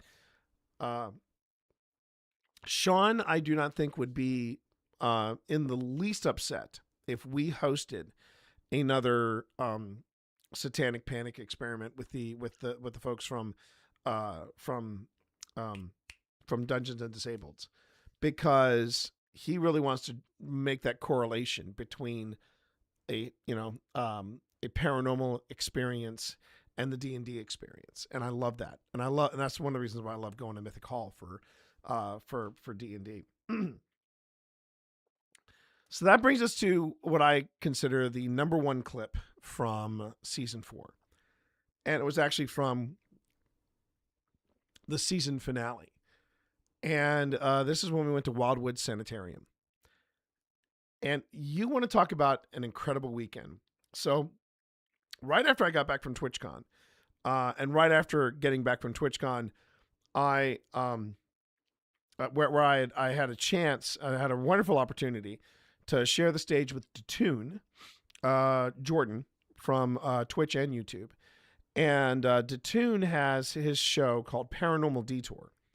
And he takes different Twitch luminaries to different haunted locations, and they do They do different investigations. He actually last year did a team up with the folks from Ghost Files, Ryan and Shane. And it was actually quite well done. In fact, it was, I think, and I even had a chance to tell TheTeeMonster this past year. It was great because they actually had the Dead Bell version 1 and the Dead Bell version 2 back to back, and they were actually working together in this one situation. Side note: the Dead Bell had a version 1 that was a little inconsistent. Some of the models that came off worked just fine. Some others were a little on the dicier side. Sean admitted that he had rushed it, so they did a quick little redesign and tweak, and now the Dead Bells that are rolling off are top notch. And we actually have 2 of them. We have one for, Phil's got one, I've got one. Actually, I shouldn't say I've got one. Pip's got one because Pip loves her Dead Bell. She loves her Dead Bell. And so far in the field, it's been absolutely reliable. With us anyway. But right after I got back doing this talk with TheTeeMonster at TwitchCon 2024, and this was we were also joined by Just Sam and Steve Saylor. So great discussion, terrific audience. And then I get back from TwitchCon, and we get invited by the Association for Paranormal Study to do a weekend of ghost hunting. One is at the Hinsdale House, which is going to be happening that investigation's popping up in the 5th season. And then there's this one, the Wildwood Sanitarium. And this to me is the hidden paranormal gem of New York State. This place was popping. This place was completely off the hook. And this clip will pretty much encapsulate, at least for me, it encapsulates the experience that we had there.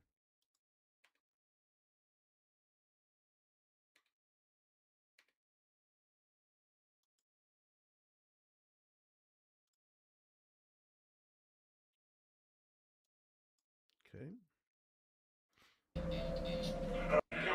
Just help me. Well, Andrew, we can't help you. Independence.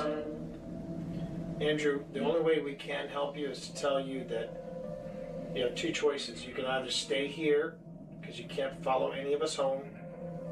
You can't follow any of us away from this property. Alex has been before. The other option is if you see a light,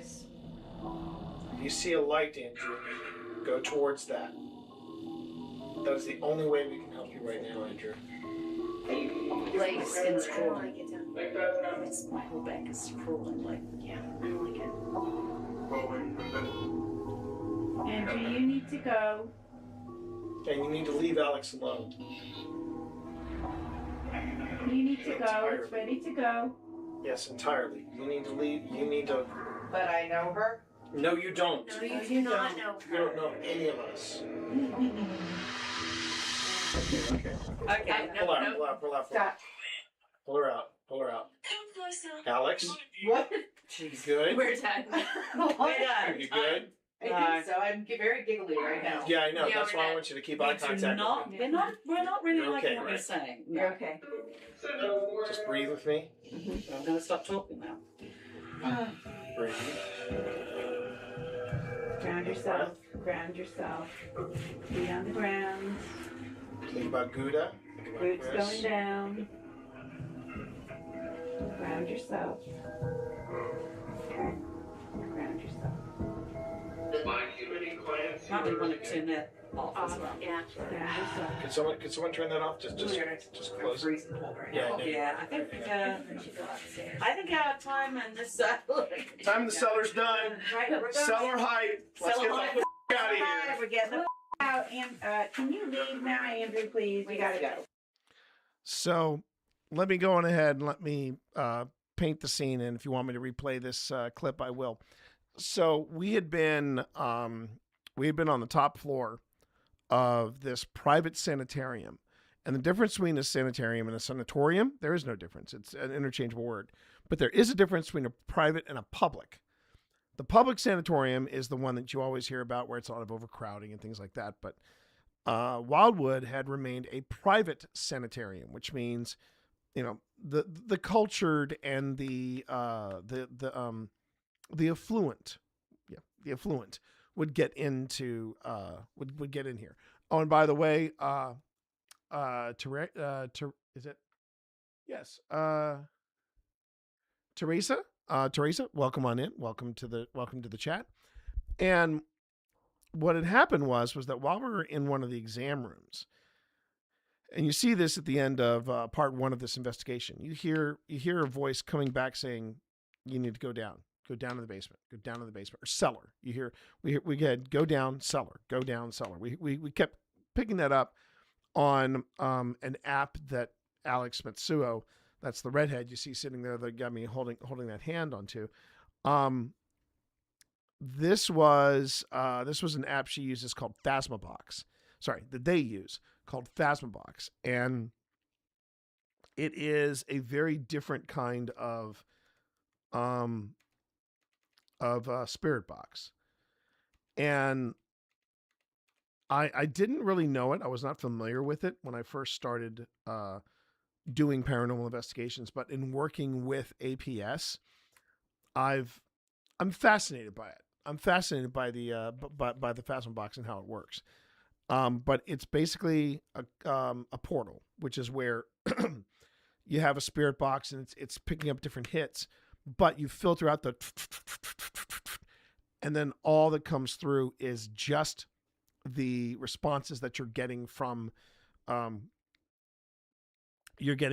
whatever is breaking the cycle sound in a spirit box. So that is what's going on here. Is this scripted by any chance? No, it is not. This is so you're seeing me there because this is I'm part of the team that put together Old Spirits Investigations, and we are a paranormal investigation group that is based out of Virginia. And in this particular investigation, we traveled up to New York State. So no, we're not doing the scripted stuff. We're not doing the stuff that you might see with some other questionable investigation groups like Sam and Colby or Zach Baggins or that kind. We keep it honest, we keep it real, and if we can, we try to debunk our own stuff. When you come to this channel, if you came to this channel a little more in the future, which again I'm going to be talking about in just a few minutes. One of the things I do is I do a footage review show, and I will do footage review streams where I will look at the raw footage with you all, so that you can see how we do this, and I break it down. And I don't shirk away. You'll notice Teresa. I hope I'm pronouncing it right, Teresa. I don't shirk away from the tough questions. Not in the slightest. I do not shirk away from those because that makes me a better paranormal investigator. So okay, great. And that's what I try to do. I try to show you every side of the paranormal investigation. It is not always the juicy stuff that you're seeing here, but you can follow that link back to our YouTube channel, and you can see what we've been doing for the past 4 seasons, and we got season 5 coming up in 2026. But this particular moment stands out to me because, and I'm not saying this because Spence is in chat. I mean this from the bottom of my heart. When that whole thing went down, because what was going down was the Phasmabox was running, and then separately, Alex was listening to a spirit box. So they were doing their own SD session while we were listening to the Phasmabox, and we had other devices running, of course. And we're trying to, allow the narrative to build itself, not have us build the narrative. And this story is kind of like an attachment. It is. But here's the thing. When Alex came out of their SD session, she wasn't there. I mean, it was like she was looking at me, but she was looking through me. She did not see me. She heard me, but she did not see me. And as I'm talking to her, and like I said, I'm not saying this because you're here, Spence. I'm just telling it to you straight up. I was like, what would Spence do if they were here? I kept asking myself that. What would Spence do? So I'm like, ground yourself. Let's breathe. And I was doing the breathing, and I'm reaching, and the whole reaching out of the hand. I just kept asking myself, what would Spence do? What would Spence do? What would Spence do? So that's your thing. That is your impression on OSI. I want you to know that. But again, we were in the basement, and other SD sessions and other Phasmobox sessions were saying we need to be in the cellar. So we went into the cellar, and you could just feel the heaviness there. And you know, I'll play the clip one more time so you can see it now that you have context. But that's why we were like, we need to get out. We need to get out. And we said, cellar hype, let's get the F out of here. And we did. But here's the clip one more time. Yeah, I think maybe this is the point where we just should help me. Well, Andrew, we can't help you. Now, earlier we got the name Andrew. That's why we're saying Andrew. Andrew, the only way we can help you is to tell you that you have two choices. You can either stay here, because you can't follow any of us home. You can't follow any of us away from this property. That's another app, GhostTube, so it's saying that. The other option is if you see a light. That's if you see a that light, only Alex can hear. Go towards that. That's the only way we can help you right now, Andrew. Like skin's crawling. My whole back is crawling. Like, yeah, I don't like it. Andrew, you need to go. And you need to leave Alex alone. You need to go. It's ready to go. Yes, entirely. You need to leave. You need to. But I know her. No, you don't. No, that's the other thing. That's the other thing you need to know. Alex can't hear us. Alex cannot hear us. They are only repeating what they're hearing in their sensory deprived state. Any of us. Okay. Pull out. Stop. Pull her out. Alex? What? You good? We're done. We're done. Are you good? I think so. I'm very giggly right now. Yeah, I know. That's why I want you to keep eye contact. We're not really You're liking okay, what right? you're saying. Yeah, Alex right now, they are not there. I'm gonna stop talking. She hears me, but their eyes are looking right through. Ground yourself. Feet on the ground. Think about Gouda. Roots going Gouda's her down. cat. Their cat. Ground yourself. Ground yourself. Probably want to turn that off as well. Yeah. Could someone turn that off? Just close it. Yeah, I think our time in this Time in the cellar's done. Cellar hype. Let's get the out of here. And that, for me, was the top moment from season 4 of Old Spirits. I was very proud of that. I was very proud of that investigation, especially. We had a really good season, a really good season, and I feel very fortunate. I feel very lucky that we had this season that we had. So that's 2025 in a nutshell. What's the big announcement concerning 2026?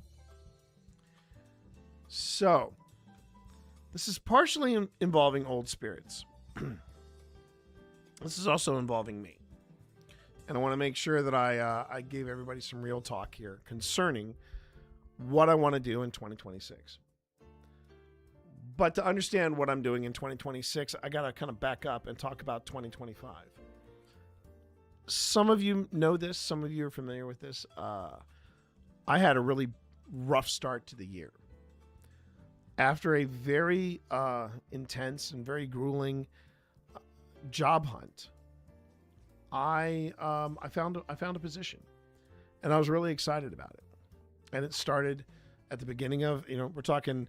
It started on January 7th or something like that, which meant I had time to go to the USS North Carolina, do a guilt-free Super fun weekend with that investigation. And then when we got back, I got a good night's sleep, and then Monday morning I was in the virtual office. I was actually in the studio. I was all set up, and I was starting my new job.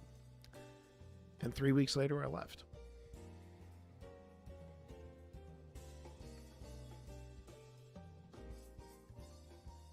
I suggest you let that one marinate. 3 weeks. And the reason why it was 3 weeks was because already within the first 2 weeks, I had already clocked in 2 14-hour days. And I was canceling my streams. And I was snapping at my wife for no reason. I was a mess. And in the words of the HR person that I talked to say, I think I'm done, she looked at me and she said, "You're not the man that I met 3 weeks ago." I mean, this place was toxic. Within the week that I said I left, and it wasn't even 2 weeks notice, I left.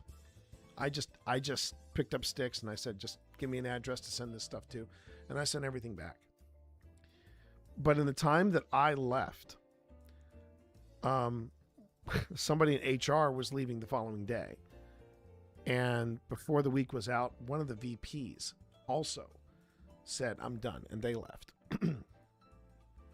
And this was not an easy decision to make, because I didn't really want to return to the job hunt.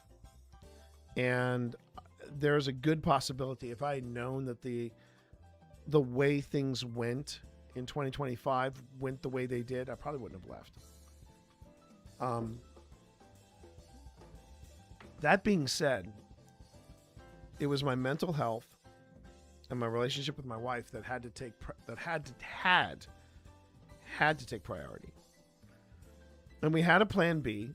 I didn't necessarily want to enact that plan B, but I did. I enacted it. And I'm glad we did that, because otherwise I would have been an absolute mess. I would have been a complete mess.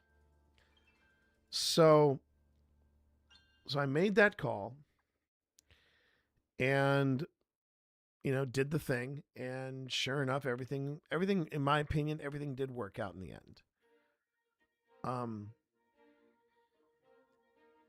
But as I was wrapping up this year and I was looking ahead, I had the sit down with the wife again. Well, we always have sit downs. I mean, I'm blessed. I have an incredible, when I say that my wife is a wife of everything awesome, basically this show was a life changer for you. Well, yes and no. Yes and no. I've been a nighttime streamer. I have been a part-time streamer. I have been, doing the best I can with the time that I'm given to make this stream happen. But I had to make some. I realized if I wanted to really grow this channel, and if I really wanted to push for a partnership, I couldn't do it on this schedule. I could not do it on this schedule. I had to change some things. So starting next week, while I'm still going to be job hunting, I'm going full time with streaming. I don't say it lightly. I'm a little nervous about it.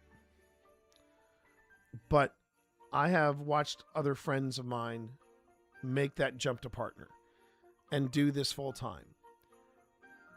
And I had to take a step back and I had to ask myself, could I do this? I don't have a problem talking to any of you. I don't have a problem getting in front of this camera and sharing.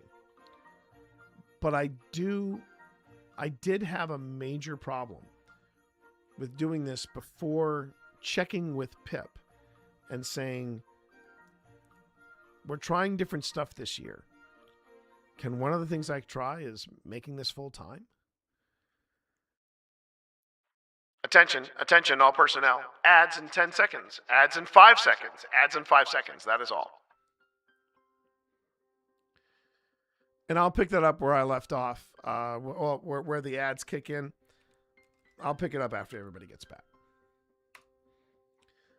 But there's the big announcement. I have decided that I'm going to give full-time streaming a try.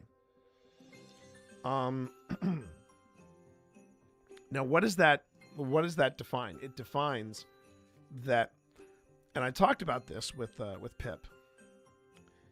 It means that I actually have 8-hour shifts. And I have to make sure that these 8-hour shifts are not things that are going to drive me into the ground. I'm not going to start doing grinds where I'm going to stream 10, 12, 14 hours a day. The grind is a temporary that's a temporary solution and a no-sum game. This means I have content to listen to every day. Yes. That's my plan anyway. That's my plan. Is that and I think I can make it work. Exactly, Val. I know that I can definitely fill in some time with footage reviews. I know that I can still do the Grim Gazette. And I also know that if I, and this is something I'm going to probably repeat when everybody gets back, but if I keep it on a proper schedule, or schedule, depending on where you hail from, but if I keep it on a proper schedule, Pip and I will get our nights back, and anything that I need to do during the day, I can always postpone it when someone pings me for an interview, or they want to talk to me about an opportunity or something like that.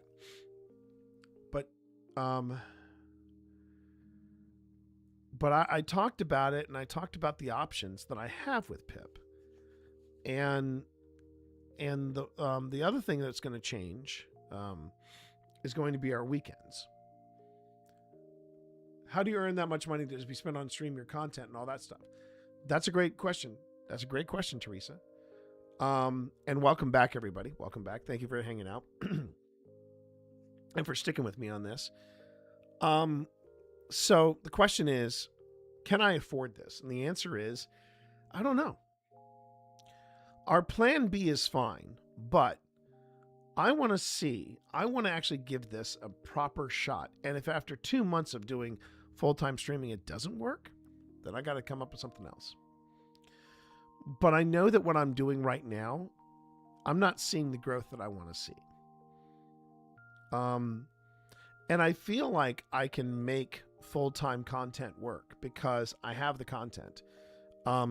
2 streams will be dedicated to footage review. Maybe not the whole stream, but most of the stream. I'm going to continue doing the Grim Gazette because that is something that people enjoy and people resonate with, so they enjoy that. I've got a taste of it, of what it's like, because I've been streaming from 9 a.m. to 2 p.m. roughly on average, 9 to 2 with the Mana Buds. And that's when we play Magic the Gathering. Well, that means I just play, instead of playing 1 game, I play 2.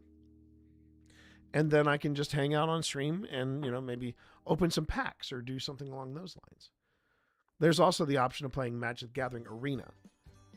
And I can fit that into different slots in the all-day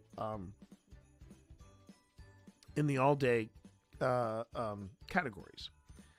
The other thing is I can to make sure that people who only see me at night, I can go ahead and do a couple streams where, Monday and Tuesday I start at 9, and then Wednesday, Thursday I start at noon and I go to 8, and then Thursday, Friday I go back to the 9 a.m. just to mix it up. And if I see a change in my revenue, and if I see a change in, more importantly, if I see a change in my numbers, then I know that I'm on the right track. 2026 is Pip and I have designated as the year of trying new things. And this is one of the things that I want to try for at least 2 months to see if I can make it work. Now, am I going to stick the landing? Is this going to be a guaranteed path to partnership? I have no idea. I'm not counting on it. And I'm not saying that in a negative way. I'm saying it from a realistic point of view. One of the things that I will argue till the cows come home, and I'll be one of the first content creators to tell you this, luck has a lot to do with it. And I am lucky in one respect. I do not have to earn that much money to be, quote unquote, a full-time success, because this house is paid for. When we made the jump from living in Northern Virginia to Lynchburg, we made sure that we found a house that we could pay for. We have no mortgage. This house is paid for. And what's great about that is that this house is perfect for me and my wife and our kid. And when they're at college, we can still, entertain guests. And we're good. And I think now is a good time to try out this particular gamble, because the house is paid for. Because for this next year, I know it's going to be tough for Phil to do anything that is not a day trip style investigation. So that limits how far we can travel. We might be able to travel to North Carolina. We might be able to travel to Pennsylvania. Might be able to travel to West Virginia. But Virginia is going to be where we are going to be, staying close to. And there's plenty of haunted places we can visit in Virginia. But if it's not within a day trip distance, we can't do that. Okay. Hey, Teresa, thank you very much. Thanks for being here. Thank you for listening. And I appreciate you being here. And thank you for the tough questions. I appreciate it. So between, footage review streams, Magic the Gathering streams, both physical cards as well as arena, what other things can I do on this stream to stay? Thank you, Teresa. Thank you very much. Make sure to follow. And enable notifications to make sure you know when I go live. But what other things can I do on the stream that can stay on brand? Well, I might be resurrecting some retro games, and more importantly, I might be bringing back some old favorites from the horror and thriller genre. Maybe not Phasmophobia, because I prefer to do that with a group of people. Unless I get together with a group of people, I'm like, yeah, let's go hunting. But along with Phasmo, there's BioShock. There's the whole BioShock series. There's the Tomb Raider trilogy from 2013. I can go back and replay that for funsies because we got another Tomb Raider coming. So I have some options, and some of these options I will be able to multi-stream over to YouTube. Some may not fit the YouTube brand, so I won't be sharing that. But what that's going to be what I'm going to focus on. Horror adjacent games, thriller style games. And I think between that, Magic, and the paranormal stuff, I will still be able to stay on brand. I will still be able to be the ghost hunter, and I will still be able to create content on a regular basis for 8 hours, for 6 to 8 hours a day. So what else is going to change? Well, the Saturday matinee, which sadly has been some of my lowest rated content, that's going away. So no more Saturday streams. I may work in some VR content just so I can finish Deadpool VR, because that is such a fun game. But I may save that for Friday, because that would be fun to do. Where it's going to get tricky is getting people to show up. but by doing, and if you're curious, well, when are you going to start this, T? Next week. I'm going to start this next week, which is why I'm happy that my next 2 streams are, which is going to be the last Saturday stream, as well as a stream on Thursday, is going to start at noon. And what's nice about that is that I'm still going to be able to do stuff at night, which means I'll still be able to do my stuff at Mythic Hall. You know, be able to go dungeon crawling there. I'll still be able to do stuff with Pip. And when we do paranormal investigations, they're still going to be streamed live. So there's going to be extra content, because on there's going to be some Saturday nights where, yeah, I'm going to be live from. I know I've got at least 2 things that I'm doing at Linville Manor, which means we might do a Linville Manor return trip for season 5, because you all know how much I love Linville Manor, right? And I'll be doing that. Another change I think is worth mentioning. I am actually going to try to do something with my T. Morris account on YouTube. I'm in for Linville. Well, now hang on, slow down. It's not going to be an OSI thing. It's going to be something. It's going to be something else, and I have to find out more about the logistics. However, if I can make it happen, because I did promise you, Nick, that I was going to take you somewhere, I'd love for you to be at Linville, you know, with us doing stuff.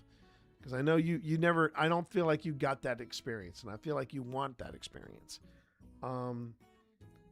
Just know that you're going to be seeing that other side of me, right? You know that there's that other side of me. There's the paranormal side of me. But I've been also thinking about, too, my T. Morris account on YouTube. And I just haven't come up with a good name for it yet. But I know what I want to focus on there is more drone specific. Because last year, also 2025, was a great year, because that was the year I got into serious drone flight. I made an investment. I got a drone, a beautiful DJI drone, and the stuff that I've shot with that has even surprised Pip. So I'm starting to think about, doing something with that in the background, because I've got the YouTube channel, and there are a few hundred people watching, or a few hundred people subbed, but I'm not doing anything with it. So I've got to figure out what to do with that. And I feel like the more that I've been doing stuff with drones, the more I think that would be a great avenue. Seriously, look at 2026 about how to stream from a drone. Because if I could do live drone flights for this channel, that'd be awesome. That would be absolutely awesome. I don't know how to do it, but if I can figure it out, I'll figure it out. So that's the big announcement, everybody, is that there's going to be some serious change coming. Serious change. No worries, Spence. No worries. And I'm hoping, I'm really hoping, chat, that I'll be able to get some growth. We're seeing it on YouTube. YouTube loves us. But Twitch has been a harder nut to crack. And even if it means people put me on in the background, because that's one of the things that I've been hearing more and more about, is that people look at Twitch very similar to television. And I've done it because I've been sick. I'll put some of my favorite streamers on in the background, and I'll just chill out. And you know what? If that's what it takes, I'm ready. I hope it is a good plan, Val, because I won't kid you. I'm terrified, because to me this is the do or die part of it. It's been great being Steve Saylor's +1. I don't mind saying that. It's been great being his +1. It's been great being his it's been great being his wingman. I'd like to make this jump on my own. I'd like to be able to go to a partner event with Steve, not as his +1, but as his equal. And I don't know if I can do it in 2 months, but I'm going to give it a shot. I'm going to give it a shot, and I'm going to see what happens. I know people are aware of me higher up at Twitch because I've worked with them. I have done more as an affiliate than some people who are partnered. And that I find hysterical. I have streamed from the Twitch floor at TwitchCon. I have been featured on different shows on the main Twitch channel. And that's been a repeat thing. And I've been on panels. I've been on panels at TwitchCon repeatedly. The only thing I'm not is a full-time streamer and a partner. And just because you get partnered doesn't mean if you don't try, you will never know. I know, honey. But that's the thing. Just because you get partnered doesn't necessarily mean that you're ready to go full-time. But if I start looking and treating this as a full-time job, maybe something will come of it. And between that and then doing some other stuff, like, you know, if I do the, and I'm going to give mad props to the inspiration behind this, Thormagander, because I noticed that Thor also has a full-time schedule. But like half the week, he starts at 9 a.m. The other half of the week, he starts at 4 a.m. or 4 p.m. Now, he streams a little longer than I do, or what he's planning. And what I'm thinking is, if I can do one stream, if I can start a stream at, say, 9 a.m., and I go 9 to 5, and then I do a flex, not a flex, but a flex, where 2 days I start at noon or 1 p.m., and then I stream from 1 to, I don't know, 10 o'clock or 9 o'clock. And then on Fridays, I stream again, you know, starting at 9 to 4, 9 to 5. And yes, I'm going to also make sure that I take breaks. I need to make sure that I'm taking care of myself. I'm going to take stretch breaks. I'm going to walk around. I'm going to, you know, get some food in my system. I might need to tweak my my BRB so that I can go on ahead and come back at a decent time. And that's, you know, and I'm good with that. I'm good with all this. We call it glide time. Yeah, glide time in New Zealand. Yeah. Don't get me wrong, I'm excited. I'm really excited. But there's some people that before this week is out, I'm gonna sit down and I'm gonna talk to them and say, do you have some time to chat? Because I'm doing something and I want to make sure that I'm planning this right. And I'm also going to make it clear, I'm not expecting to be an overnight success. If you were to ask me, what do I consider an overnight, or not an overnight, but a success? I'm looking at this one guy, Sethis. I met Sethis for the first time. I was supposed to meet him through Ash, and instead, Sethis had to back out of that conversation because Sethis was battling cancer. But I look at his channel right now, and he's got over 170 some odd people watching. And you know what? If I could do that on a regular basis, I'd be thrilled. You know, I don't need, because I don't have to worry about a roof over our heads, which was a different story when we were in Northern Virginia. Because I don't have to worry about that, that's offered me a lot more freedom than I realized. And I want to take advantage of that. But I also want to make sure that I don't lose scope of other things. Doing stuff with my wife. Making sure she's good. Making sure we have a relationship. And it was funny because when we were talking, and I hope, baby, I'm not talking out of turn when I say this, but I remember Pip said, well, that means I'm not going to get anything done with you during the day. And I said to her, and I quote, but honey, if I had a full-time job, which is what we're treating this like now, you wouldn't have me during the day anyway. And she gave me a side-eye look, and I saw this little smile on her face, and she said, yeah, you're right. Now you know why I love her so much. One of the reasons. And that was the thing, too, is that going to Pip with this was also terrifying. I don't mind saying that.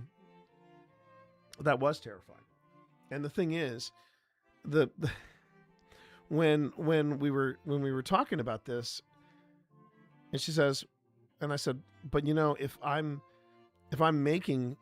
suddenly hit it, you know, and I'm pulling in 100 or 200 people on a consecutive level, on a consecutive basis, and I'm getting that kind of traffic, you know, we can talk about what would change if I did get a full-time job. And Pip said, well, if you're making enough money, you don't need the full-time job. But I also think about things like 401ks, I think about retirement, I think about all that stuff, which I think is a fair and a mature way of approaching this. Let me also be clear. I'm not looking to make or to even reach numbers of the status of Doug, of Doug Werner. You know, Worden, Doug. I'm not going to make those numbers. I know that. That guy's a superstar. And the fact that he was so kind to me and he was so much fun to work with, I can only hope he'll find something for us to do again. Doesn't even have to be writing related. But boy, did that mean the world to me.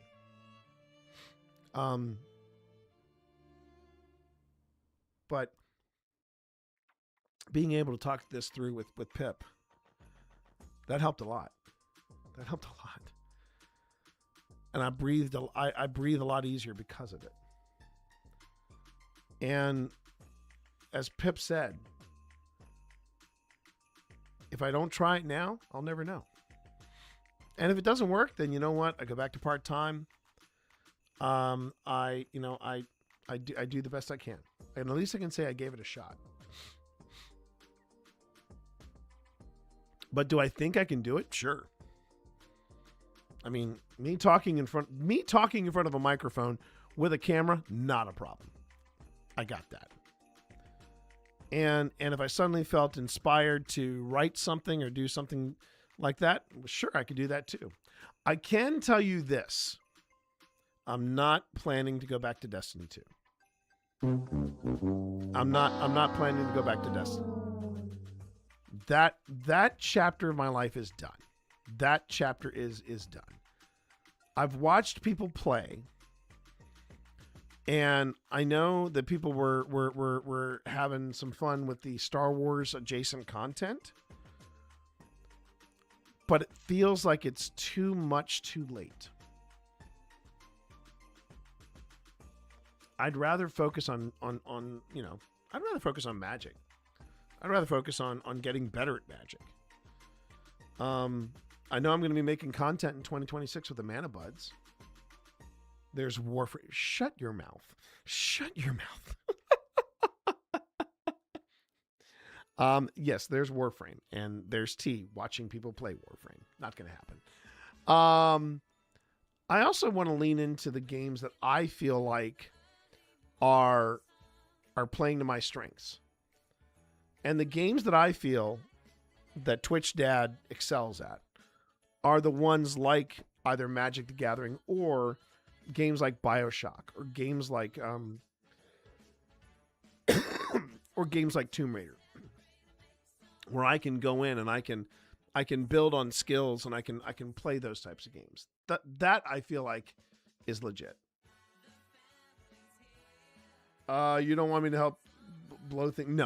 No. I would rather as far as co-op games, as far as I'm concerned with co-op games, I would play those off stream. But I'd really you'd have to hold my hand through Warframe to make that work for me. but I don't know if Warframe is my speed. I've seen people play it, and I was curious about it, but I don't know if it's my speed. We will table that for another conversation, Val.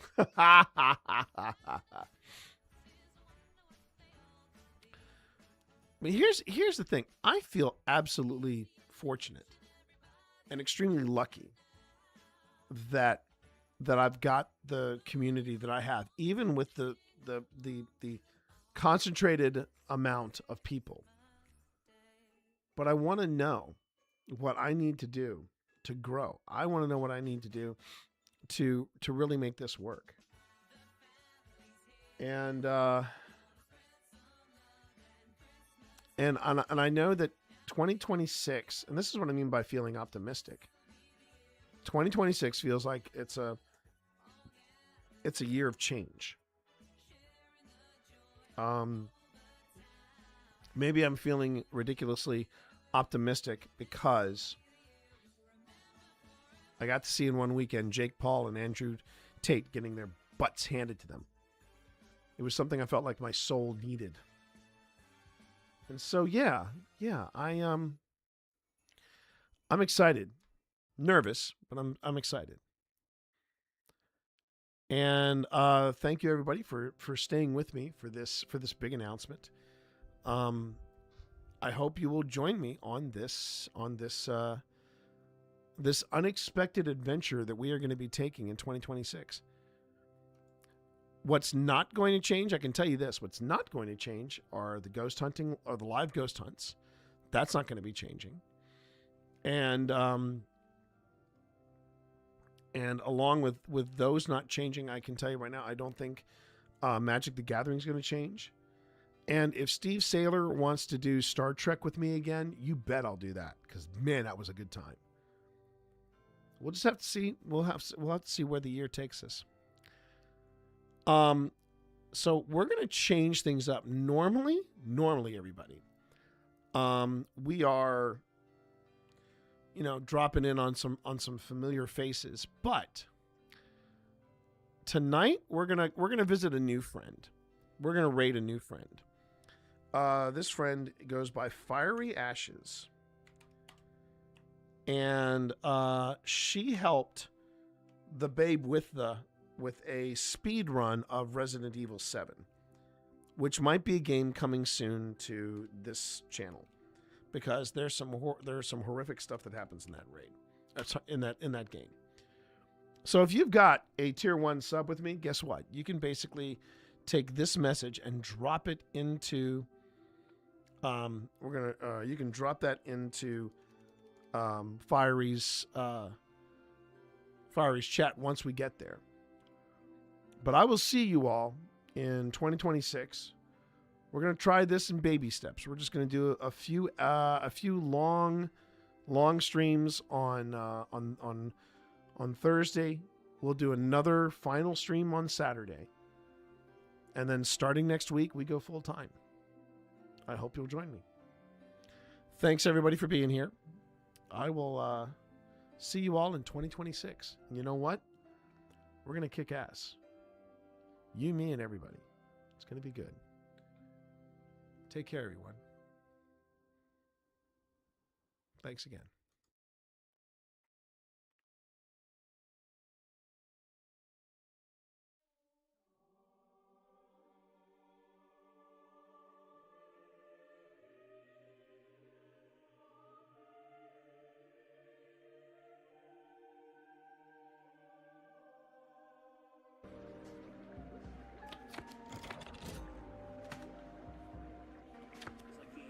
Put the sliced potato.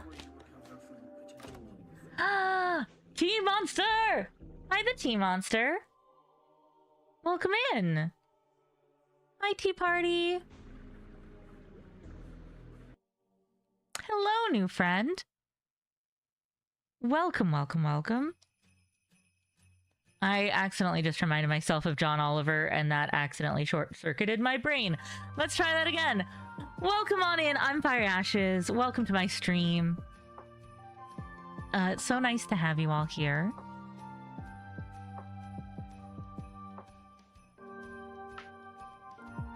If you don't know the TeeMonster, a newer friend, but highly recommended by lots of people I trust the opinions of. So I just followed last night and I'm so excited. The TeeMonster streams a delicious buffet of content with paranormal investigations that are seasoned to perfection, while gaming courses are a bold pairing that surprisingly works. The recent GRIM Gazette was a rich hearty stew of weird news and debunks. Overall, a dining experience that tantalizes the senses and leaves you craving more. You'll love to see it. What was the IRL stream tonight? May I ask? Love him, right? But just now when I went, welcome, welcome, welcome, my brain wanted to finish with to last week tonight, which this is not. Don't come at me. Not that I think that John Oliver or his legal team ever would, but still. Love you, please don't. Now you're hungry. Fair. Hi. For those of you who don't know me and are just coming in on that raid from the new friend, hi, I'm Fiery Ashes. I'm a full-time variety streamer, sometimes charity streamer. I'm a member of the Twitch Women's Guild and Twitch Pride Guild, the Together for Pride and Limitless Talent collection of disabled talent here on Twitch for 2025. I am one of the 4 co-founders of the stream team Neurodivergent Plus, which are all neurodivergent streamers who are neurodivergent plus so much more, because honestly, we're not defined by it, but it is a huge part of who we are. I am the head and owner of the Portland Online Broadcasters Association, serving the whole Portland metro area of Northwest Oregon and Southwest Washington, and I'm one of the cast members of the amazing, wonderful Old Ways podcast, which does tabletop RPG actual play content, both live on Twitch and pre-recorded for Twitch and on everywhere you can get podcasts for our audio-only shows.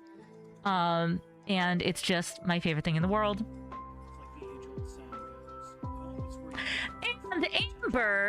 And Amber, oh my gosh.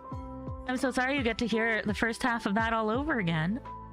Okay, here we go. The TeeMonster rated in right before Analog Amber, which is so exciting. Hi, friends. Hi. Let's see. The TeeMonster had said, here we go. I dropped the announcement. I'm launching a full-time stream schedule next week. Ah. Ooh. Let's go. That's amazing. You wanted to grow the channel and you want to take things a bit more seriously. So here you go. That's amazing, TeeMonster. Congratulations. I hope that goes wonderfully. And Amber, I'll get you the full